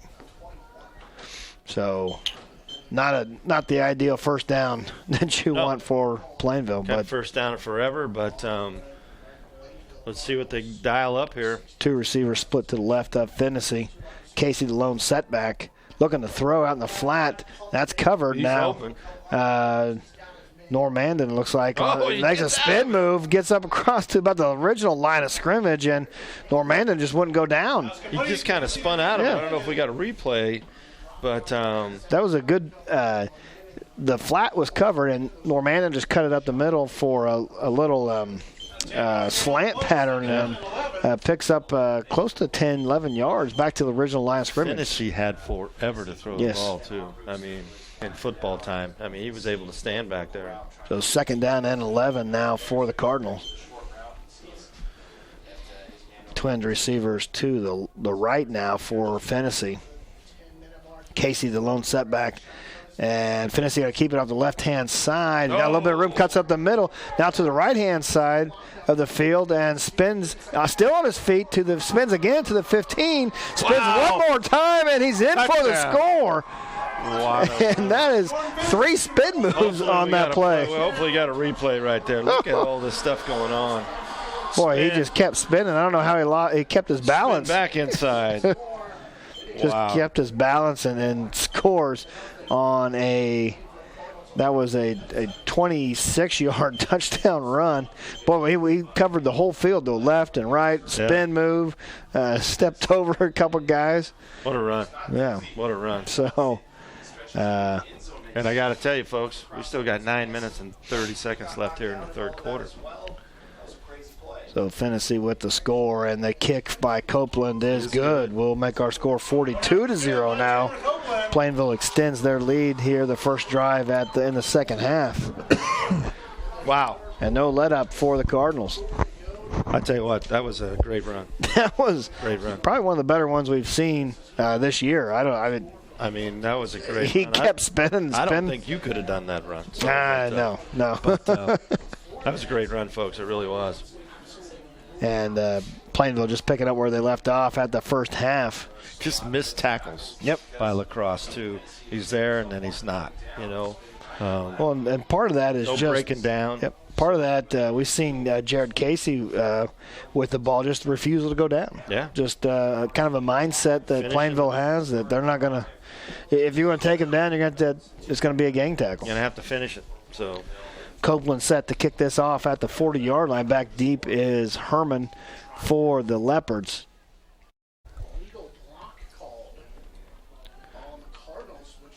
Looks like also back will be Zach Brown for the Leopards as well. Yep. Copeland's kick is going to land about at the 19-yard line now. Nowhere to go. Herman still on his feet. Out. Got some room off the left-hand side to the 35 to the 40. Tries to reverse the field and is taken down at the 40. But yeah, there's going to be a late hit there. That's all right. It's coming up, just trying to. Really, right here, you'll see it, folks. And should have just slipped down. Yeah, should have just. Yeah. He doesn't even have to be touched, and he's down. Yep. And so. That'll put this on the other side of the 50 for the LaCrosse, and again, I think it's too far to come back tonight, but they're going to have to get some momentum for next week's ball game for sure. Got to work on what you talked about at halftime here to get some momentum for next week. Next week is the playoff game. Yep. So, kind of inverted. Yeah.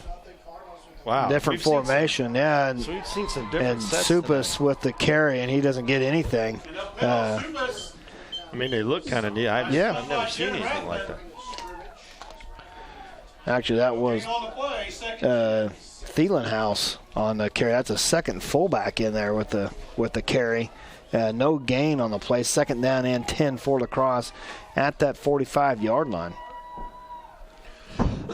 Now back to more traditional I formation for the Leopards. And looking to pass. Looks like this is Morgan back at the quarterback position. And he's doing and his best he takes a big hit. That's a huge hit by that's Noah Hansen out there with the hit on. We got a replay right here. Yeah, coming up right here. Head-to-head hit. Big collision. Yeah. But that's Brett Herman in at the quarterback position for Hunter Morgan. Hunter Morgan not in at the quarterback slot for the Leopards. Is he on the sideline? I see him over on the sideline. Yeah, I think he is over there on the sidelines. Got a jacket on. Yep.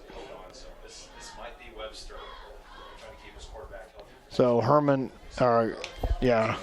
in at the quarterback. They're going to toss to Brown off the right-hand side. Just nothing going there for the Leopards. Good pursuit by Gillum out there, it looks like. Brown's kind of a scat back, yep. 5'9", 143 pounds. So fourth down and 10 for LaCrosse, and they've gained no yards on 3 plays.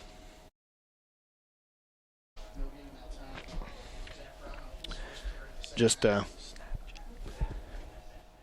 this down here. This is gut check time for LaCrosse. They need to get some momentum going for, like you said, next week, and they're gonna punt this ball away. Yeah, they are. Brett Herman watch out here. I would watch the formation. Oh. Brett Herman with the punt, and they're trying to angle this out at the 10, take a bounce. Blocking. And Selmer's got some room off the left-hand side, but, yeah, that's going to come back. Going to be a flag on the Cardinals. Going to put them deep in their own side of the field. Pick up right there. But while we got a chance here, let's look at some of these Snapchats that we've got coming in for our Snapchat giveaway. There's some Plainville Cardinal fans. A halftime update for the Cardinals. A couple fans keeping warm out there. It's cold. It is cold tonight, folks. It is cold, but we're not so bad inside the press box. So Cardinals fall back the 10-yard line, be 1st and 10. And there's some another super fan there, bundled up there, and everybody's staying warm. There's a lot of people sitting in cars tonight. Around the football field here tonight. I'm sure there's a lot of cars and trucks idling. So. Yeah, a lot of people here tonight, though. Good turnout for Plainville. It is their senior night. So now the Cardinal come out in the pistol formation, 2 receivers to the left of Fennessy. Looks like an option play off to the left-hand side. Fennessy's just going to keep it and is taken down at the 8-yard line. On the keeper, nice tackle, Adrian Collins. So little Collins comes up with both hands up in the air. Yeah. And it looks like could be some John back and forth, too, a little bit it's there. It's going to get chippy a little bit. And obviously there's going to be some frustration here from LaCrosse. LaCrosse hasn't played up to what they wanted to play tonight. Yeah, it just didn't. Right now getting off the bus, just haven't gotten off of it yet. So this will be 2nd down and 11 for the Cardinal. Back to their pistol formation, 2 receivers to the left of Fennessy. Going to give to Casey up the middle, and he's got a couple yards to the 10-yard line. There's some pushing and shoving going on. Got a replay here. Looks like Thielenhouse on the tackle for the. Wow, that was a face mask in there. That didn't get called. 3rd down and 9. 3rd down and 9 for the Cardinals at the 11-yard line. And this is the best LaCrosse has looked defensively for some time. Right. So twin receivers to the left for Fennessy, one to his right. Casey, the lone setback. Looks like a blitz coming in for the Leopards. It's picked up. He's got some time and just couldn't make the catch. And a big hit out there. Right in front of the side judge, too. And the ball that's cleared. Close. Adrian Collins. You'll see he took a big hit right here. Ball's out. Ooh, that's close. That might have been that could have been called. They got to be careful out there. That would have gave the Cardinals a 1st down. But no call on the play. It goes incomplete. Yeah, and he's on the sideline. The Plainville player is on the sideline right now. That was a big hit. And Copeland, the punt, good punt, going to drive Herman back to the 43-yard line. He does take a knee. That's the 2nd time that a LaCrosse player has taken a knee on a return. To catch the ball. Yeah, look at that's Armbruster. Looks like that on the sidelines. He's the one that took a big hit. He took a shot. That was, and the ball was clearly gone. Yeah, that's what I was saying. It was close to being a personal foul out there for a late hit. But no call. LaCrosse has the ball at the 43-yard line in good field position for the 2nd time this half. Brett Herman, Herman in as the quarterback, and Thielenhouse, the fullback, with a good run across the 35 down to the 34-yard line. Got a LaCrosse player hurt now. He was on the bottom of that pile as the tackle was being made. We got a replay. That's Thielenhouse, the ball carrier. Slow to get up. But Blake Herman in at the quarterback position for the Leopards. Man, that's a tough guy out there. Your coach wearing shorts, or kind of reminds me of Coach Haxton over Yeah, at Treville. Coach Haxton, he's always in shorts. That driving rainstorm, he's out there in a T-shirt and shorts.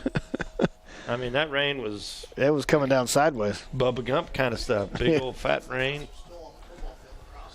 So Thielenhouse still on the field. Looks like LaCrosse is ready to call a play, but... he looks a little woozy. Yeah.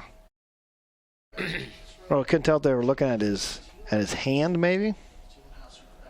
I don't know. But he's coming off the sideline, and LaCrosse, they don't have a whole lot of players over there. I don't know if they brought the whole team or not, but just a couple reserve players on the sidelines. That's it. Now kind of out of a veer formation, and Herman's going to take it off the right-hand side and just doesn't get anywhere. Gets knocked down for maybe a yard loss to the 35-yard line. We'll bring up third down and 2. Yeah, real quick. Yeah, they just haven't been able to get the edge tonight. No. Defensive ends and linebackers for the Cardinals have done a good job of containing any edge run by the Leopards. So third down and 2 for LaCrosse.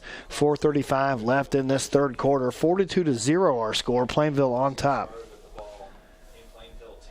So now offset eye a little bit, and they give to the fullback, and he gets wrapped up basically and thrown back. So Supas on the carry, but that's Gillum. Gillum, a basketball player, but that was a good toss. That's a good wrestling toss there. We got about fourth down and 1.5. Yep. 4th and 2, and LaCrosse hasn't found a whole lot of room up the middle, but they haven't found a whole lot of room anywhere to run the ball tonight. Most of their yards have come when they've on these quarterback or on these screen passes out here in the flat. Blake Herman out of the shotgun now. 3 receivers to his left. Looking to throw for the first time tonight. Gonna put it in the air, and it's knocked away by Fennessy. Yeah. Nice job. That ball just kind of hung in the air. It kind of looked like a duck floating around. And you'll see it right here. It just kind of came out and fluttered. I don't know if somebody got a hand on it.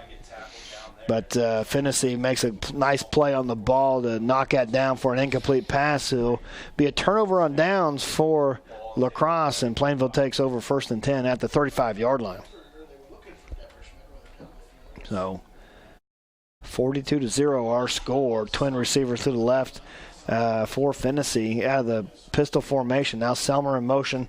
Going to give to Selmer off the right-hand side. Cuts up the field, and Selmer's in the daylight. He's gone. He's not going to be caught again, and Selmer on the touchdown run. It's going to be a 65-yard touchdown run. That's his 4th of the night. I was looking for flags. No flags, folks. So Chandler Selmer, his 4th touchdown run of the night. You can see the lane. You could just see it. And he picked his way through, stopped, cut, and away he was going. Yeah, good patient running by Selmer. And that play's been there all night long for the Cardinals off that sweep off the motion. And it'll be 48-0 pending this extra point from Copeland. Snap is down and the kick is up, and it's good.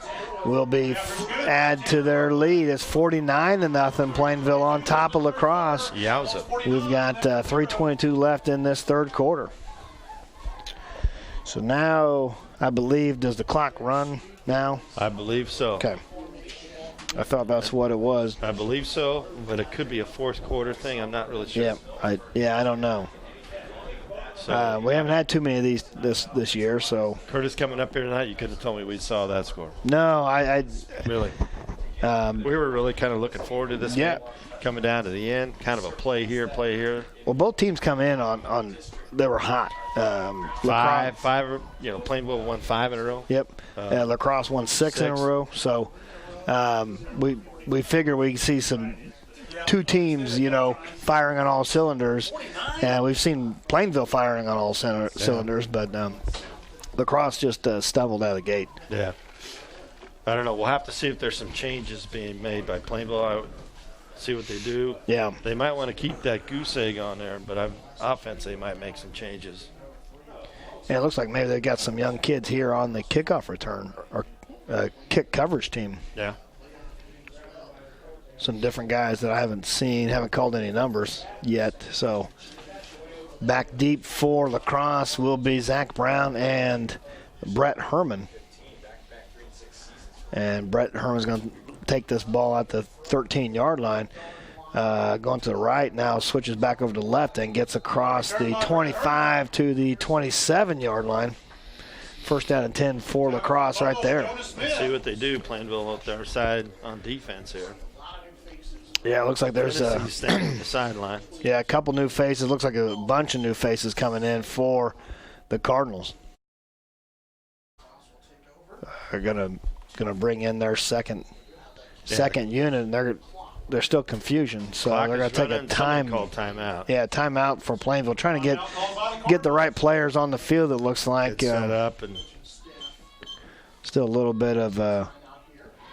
Just miscommunication on who's going to be out, who's coming in, who's coming sideline. Start making adjustments and kids coming in that are not usually playing those spots on Friday night. Right. Call timeout, get them set up. Yeah. So this District 7 looks like it's going to be wrapped up by Plainville. Plainville will get a home playoff game next Friday, I believe, is when they play 2A plays. Is that right? Yeah. And I can't say enough about Coach Stevenson and what he's done here since he's got here with Plainville. Yep. What he's done with the program. It's just amazing. It's fun to watch, and things are on the rise. It's a great thing going on.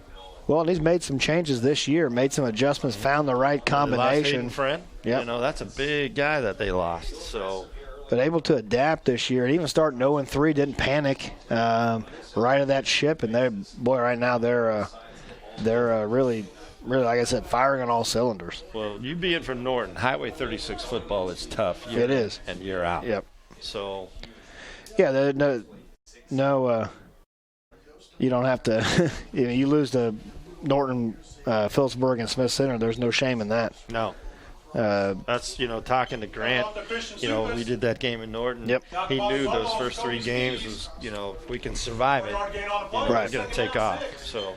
His kids have responded for sure. That's a Supus on a 4-yard, 5-yard gain. Give him 4 yards on first down. So second down and 6 now for LaCrosse. But the crazy thing is you throw Phillipsburg back in 2A next year. What a deal that's going to be. Am I right on that? Well, I think everybody else drops down too. Okay. It'll be Phillipsburg and Norton down the 2A. Mm-hmm. Plainville and Smith Center will drop to 1A. Okay. So. All right. I didn't know that for sure. They all drop, but. Do they? Yeah. Their classification. Yep. So no gain on the play for LaCrosse. Will be third down and 6 from the 32-yard line. So Blake Herman in at quarterback for the Leopards. Well, I can tell you, nobody from the crowd has left. No. And little miscommunication. Herman looking to throw, just doesn't have any time now, and is sacked back at the 25-yard line. And just some miscommunication there on the drop back, and hit his own man, and then the Cardinals were there to take him down. It just hasn't went well all night. Nope.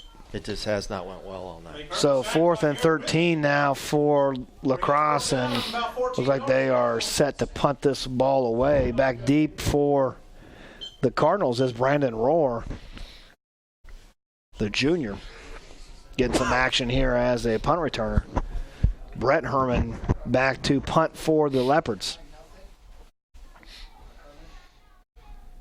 Rohr standing about the 45-yard line. Herman get this ball away. It's a high kick off to the left-hand side. Takes a roll down to the 40-yard line. So good angled punt for LaCrosse, and Plainville will take over. 1st and 10 at the 40-yard line. And we'll see what they do on offense now. I'm sure there's going to be some wholesale changes as well. Yes, I'd be interested to see who'll take the snaps. They don't have another quarterback listed on their roster other than Finney. Third quarter as well. So remember that clock is running. So it'll be interesting to see who's going to take the snap. But they'll probably be content to let this run down to the end of the third quarter. Left here. 9 seconds here.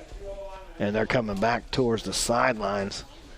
And so that'll be it here for the third quarter from Plainville. Our score, Plainville 49, LaCrosse 0. You're watching Game Time on Nex-Tech Local 1. When it comes to commercial and residential concrete construction in the Hayes area, J-Corp is the preferred choice. They can handle your project from ground up, including excavation, site prep, to finish concrete and pavement, driveways, curbs, streets, parking lots. No job is too big or too small. They also sell and deliver sand, rock, and asphalt millings. Call for a free estimate today. The rock-solid choice in concrete construction. J-Corp, 1707 East 10th Street in Hayes. Karst Water Well and Drilling Service has been drilling water wells and installing water systems in the area for over 84 years. Whether your project is residential, agricultural, commercial, or municipal, Karst Water Well can do the job right the first time. We offer design and consulting services and use the latest technology with only the best water system components on the market today. So no matter what kind of water well or water system you need, Karst is the company to do the job. Call us today for a consultation.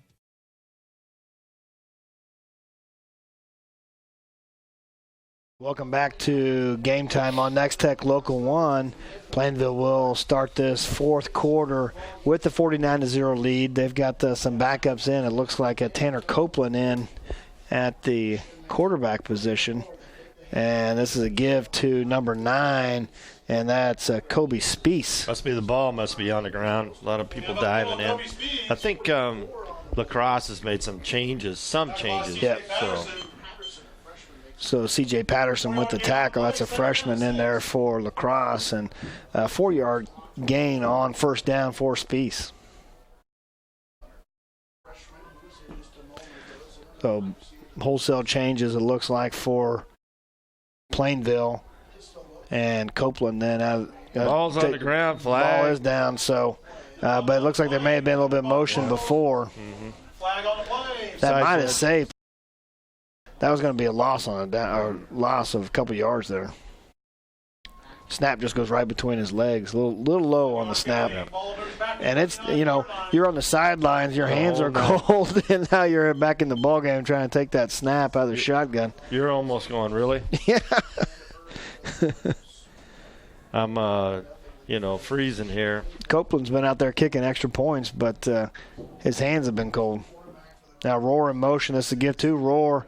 And a good job there by Blake Herman out there to set that edge and make that tackle for a loss of 3 or 2 on the play. And that's something we haven't seen all night. No gain on the play. 2, yeah, both guys right there. Like a couple of new linemen in for the Cardinals. I see there was 73, Brennan Staub out there.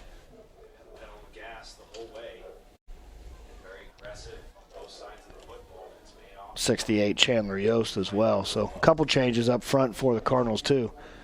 Now Copeland out of the pistol formation, twin receivers to his right. Looking to throw. Nowhere to go, and he's wrapped down and sacked back at the 28-yard line. That is number 70, Brock Brown, on the sack. Down the field here, number 9 on LaCrosse. He got cleaned out on kind of a sort of a late hit, but we didn't get it. Fourth down, about 21 for the Cardinals. So 4th and 21 for Plainville, and their punt team comes on the field. This is only the second punt tonight for Plainville. Our clock's still running at 9:30 left in this fourth quarter. 49-0 our score. Plainville with the big lead. They've been in control this whole ball game. Back deep is Blake Herman. Nice punt. Yeah, good punt by Selmer.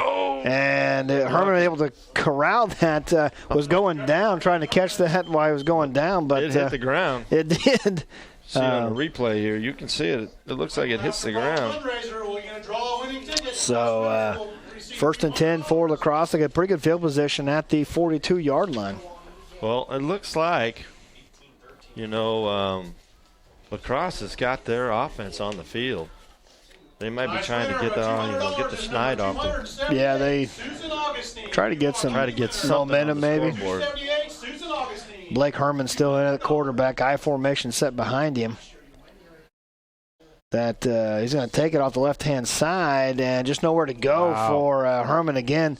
The Cardinals able to contain any outside run by the Leopards. Just some penetration. They just can't seem to get it shut off. No, so loss of 2 on the play back to the 40-yard line. It'll be 2nd down and 12 for LaCrosse. And it does look like a lot of their starters are in on the LaCrosse side. Now on this Plainville side, I don't believe there's a starter out there.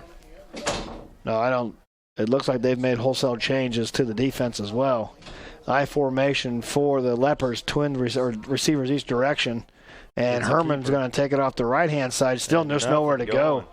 Out there on the tackle, 61 for Plainville. That Garrett Whitney, it looks like. Yeah, just a great job by that whole front line. I mean, there was just no place to go.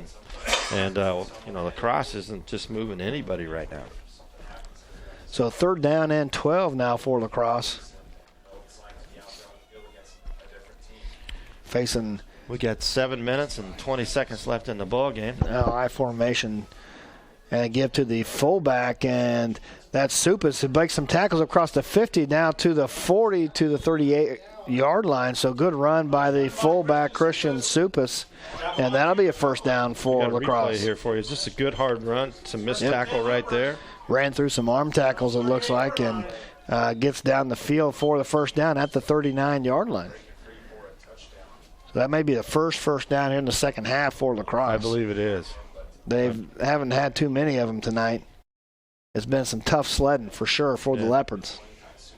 Trying to get on the scoreboard. 6:40 left in this ball game. Have something to show for a night's work here. So kind of a veer formation in the backfield, and Zach Brown at the left-hand side gets maybe a couple on 1st down. That was a hard couple there. Yep. There's just not a whole lot of room, even with this second squad. Just not much going for LaCrosse. Well, Plainville's just filling gaps. Yeah. Doing assignments. So.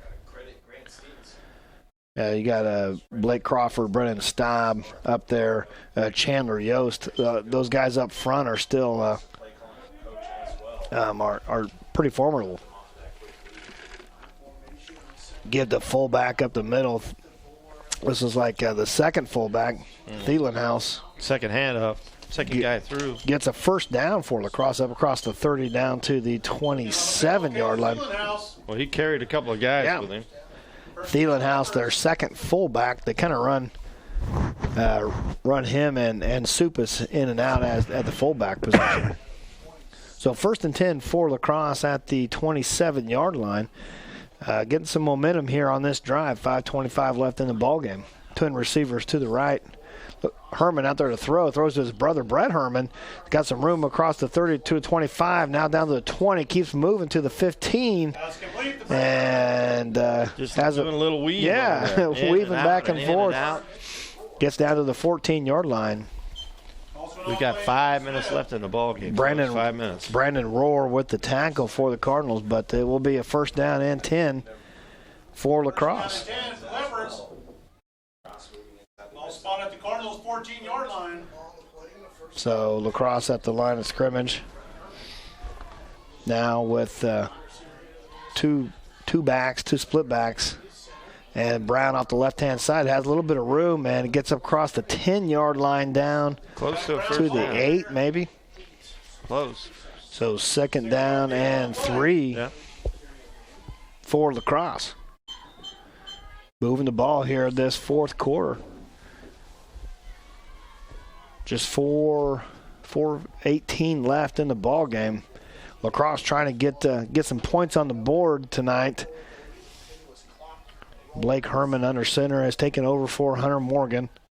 And he's going to keep on the left-hand side. He's got some blockers in front of him, and Blake Herman's in for the score on the 8-yard touchdown run, and LaCrosse finally is on the board with the touchdown. Here. Just kind of a keeper, hide it, bootleg. He's got his fullback and his guard out in front of him. And took it in the end zone. So LaCrosse on the board, building maybe some momentum, Ivan, for next week's playoff game. Really, honestly, just get the monkey off your back and high snap. Daniel Martin, Blocked. and that's blocked. So just nothing going right. That's kind of how their night's been going, Ivan, is that LaCrosse just nothing's going right for them. Clock is still running. It is 49-6 and about 3 minutes left in the ballgame, folks. Well, continuous clock still runs on this ball game. Plainville, they will host the playoff game next week. Most likely that's going to be Meade. I haven't seen the score from tonight, but from what I remember, Meade was in second place in that district, and LaCrosse is going to have to travel down to Elkhart and face Elkhart. That's a long drive. They had played Elkhart this year? I thought they may have, but I didn't look up and see their schedule, so. Yeah, I think they lost. That might have been the first game of the season where LaCrosse lost to them. Yeah, I think they lost to them. First game of the season, so they'll get another rematch, another shot at Elkhart. And Cardinals will start their last year they were the runner-up in Class 2A, and they'll start their playoff march at home against the Meade Buffaloes, I believe. 2 minutes left in this ball game, 49-6. We see this bunch formation here from and LaCrosse. They all can either onside it or break out. Yep. Oh. Martin's the kicker here, and kind of a short kick and a bounce at the 25. Now bounces all the way back to the 14-yard line. Picks up there by a Cardinal, and he gets to the 20-yard line, looks like. That's Normandin with the return to the 20-yard line. Yeah, we got 1:25 left in the ball game. Seen some of the coaches already leaving the press box here, and just a good performance tonight by the Cardinals. They've come out here with a lot of energy, a lot of. Well, the concern was, slow starting every week, and they came out tonight on fire. Yeah. So a lot of emotion. They set the tone for sure from the beginning. So Copeland now under center, a give to Rohr across the middle, and Rohr's taken down right there at the line of scrimmage. May give him a yard on the play. Will be second down and 9. We've got 45 seconds left, and that probably will do it there for the ball game. They might have to get one snap off there, depending. But Plainville Cardinals going to repeat as the District 7 champions for 2017. They won this district last year, like I said, on their way to a state runner-up finish to Troy. Yep. And I would look for a victory formation here, and well, maybe not. So in Class 2A, at least on the west side, you've got El Saline with one loss, and you've got Smith Center with just one loss. But those two teams, along with Plainville, probably, the way Plainville's playing, they could be right there in the mix with Smith Center. Well, and I tell you what a game that would be. Yeah. Well, it was a good game first week. 16-7. Yep. What a game that would be with Smith Center and Plainville. I haven't seen a bracket. I don't know if it's even feasible. The only way they can do it, I think, is in the semifinals if it gets that far. But the way Plainville played tonight, boy, they're looking like they're the team from last year. Yeah. They're on a roll. They got that offense firing all cylinders. The defense, like I said, the defense was the catalyst last year. That's what got them into the finals. Sure. And defense looked good again tonight too against a good team, LaCrosse. LaCrosse, everything just went wrong for them from the beginning. Yeah, and really, honestly, it is from the beginning, from the kickoff. Things just didn't go right. Plainville converted on some big plays, and they were off to the races. So we're going to take a quick break here. We'll come back with a wrap-up of tonight's game and with some scores from some district and some playoff games. So stay tuned. You're watching Game Time on Nex-Tech, Local 1. Regulations and tax laws are always changing. That's why businesses and professionals turn to the experienced team at Mapes & Miller Certified Public Accountants. With 8 CPAs to assist you, they offer a wide range of services from tax preparations, bookkeeping, and payroll to auditing and accounting services. They can also help farmers, ranchers, and small businesses with tax planning. It's not what you make, it's what you keep. Mapes & Miller Certified Public Accountants with offices in Norton, Phillipsburg, Stockton, and Quinter. Hi. We're looking for insurance. Let's see who's free. When insurance agents work for only one company, their options are simply limited. But a Trusted Choice independent agent is free to shop many companies for a better deal. Free to do what's right for you. Let us shop for you. Contact Rogers & Associate to learn more. Progressive Physical Therapy Center has been an integral part of the Hayes community since 2007. Tim Marcus, physical therapist, has led the Hayes physical therapy team ever since the business opened. The Progressive staff offers expert care in a friendly environment. You no longer need a physician's referral when seeking services provided by a physical therapist. Call Progressive Physical Therapy. Their licensed therapists provide personalized patient care and treatments. Progressive Physical Therapy, 2209 Canterbury in Hayes. Welcome back to Game Time on Nex-Tech Local 1, where if you've been watching, you've just seen the Plainville Cardinals win the District 7 contest between against the LaCrosse Leopards.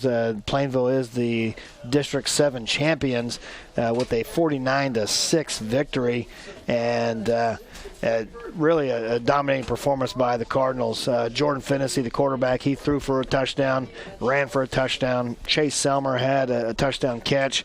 Chandler Selmer, the wide receiver, had 4 touchdown runs for the Cardinals, and Jared Casey added a touchdown run as well. They caused 3 turnovers.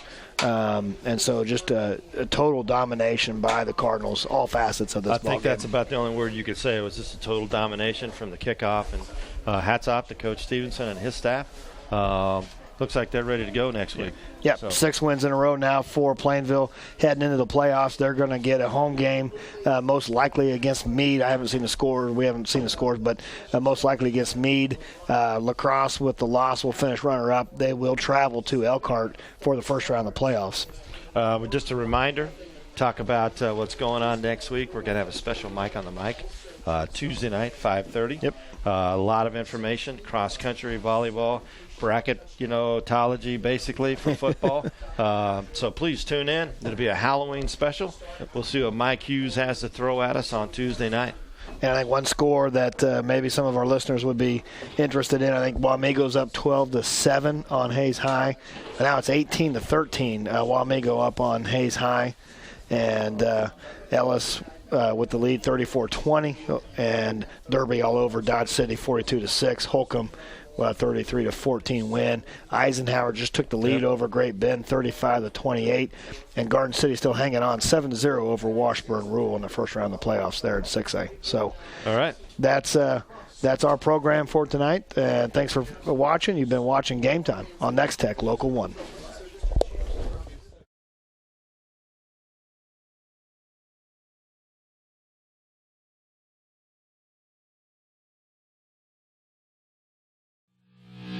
Nobody covers high school football like Nex-Tech Local 1. Tune in to Nex-Tech Game Time. Game Time is brought to you in part by Roofmasters Roofing and Sheet Metal, Rogers & Associates Insurance, Progressive Physical Therapy, Mapes & Miller LLP, Hayes Recreation Commission, Herman Physical Therapy and Wellness, J-Corp, Karst Waterwell, and the Golden Q. Catch all the action on Friday nights at 6:30 on Nex-Tech Local 1 and Nextech.com. Your home for high school football is Nex-Tech Game Time.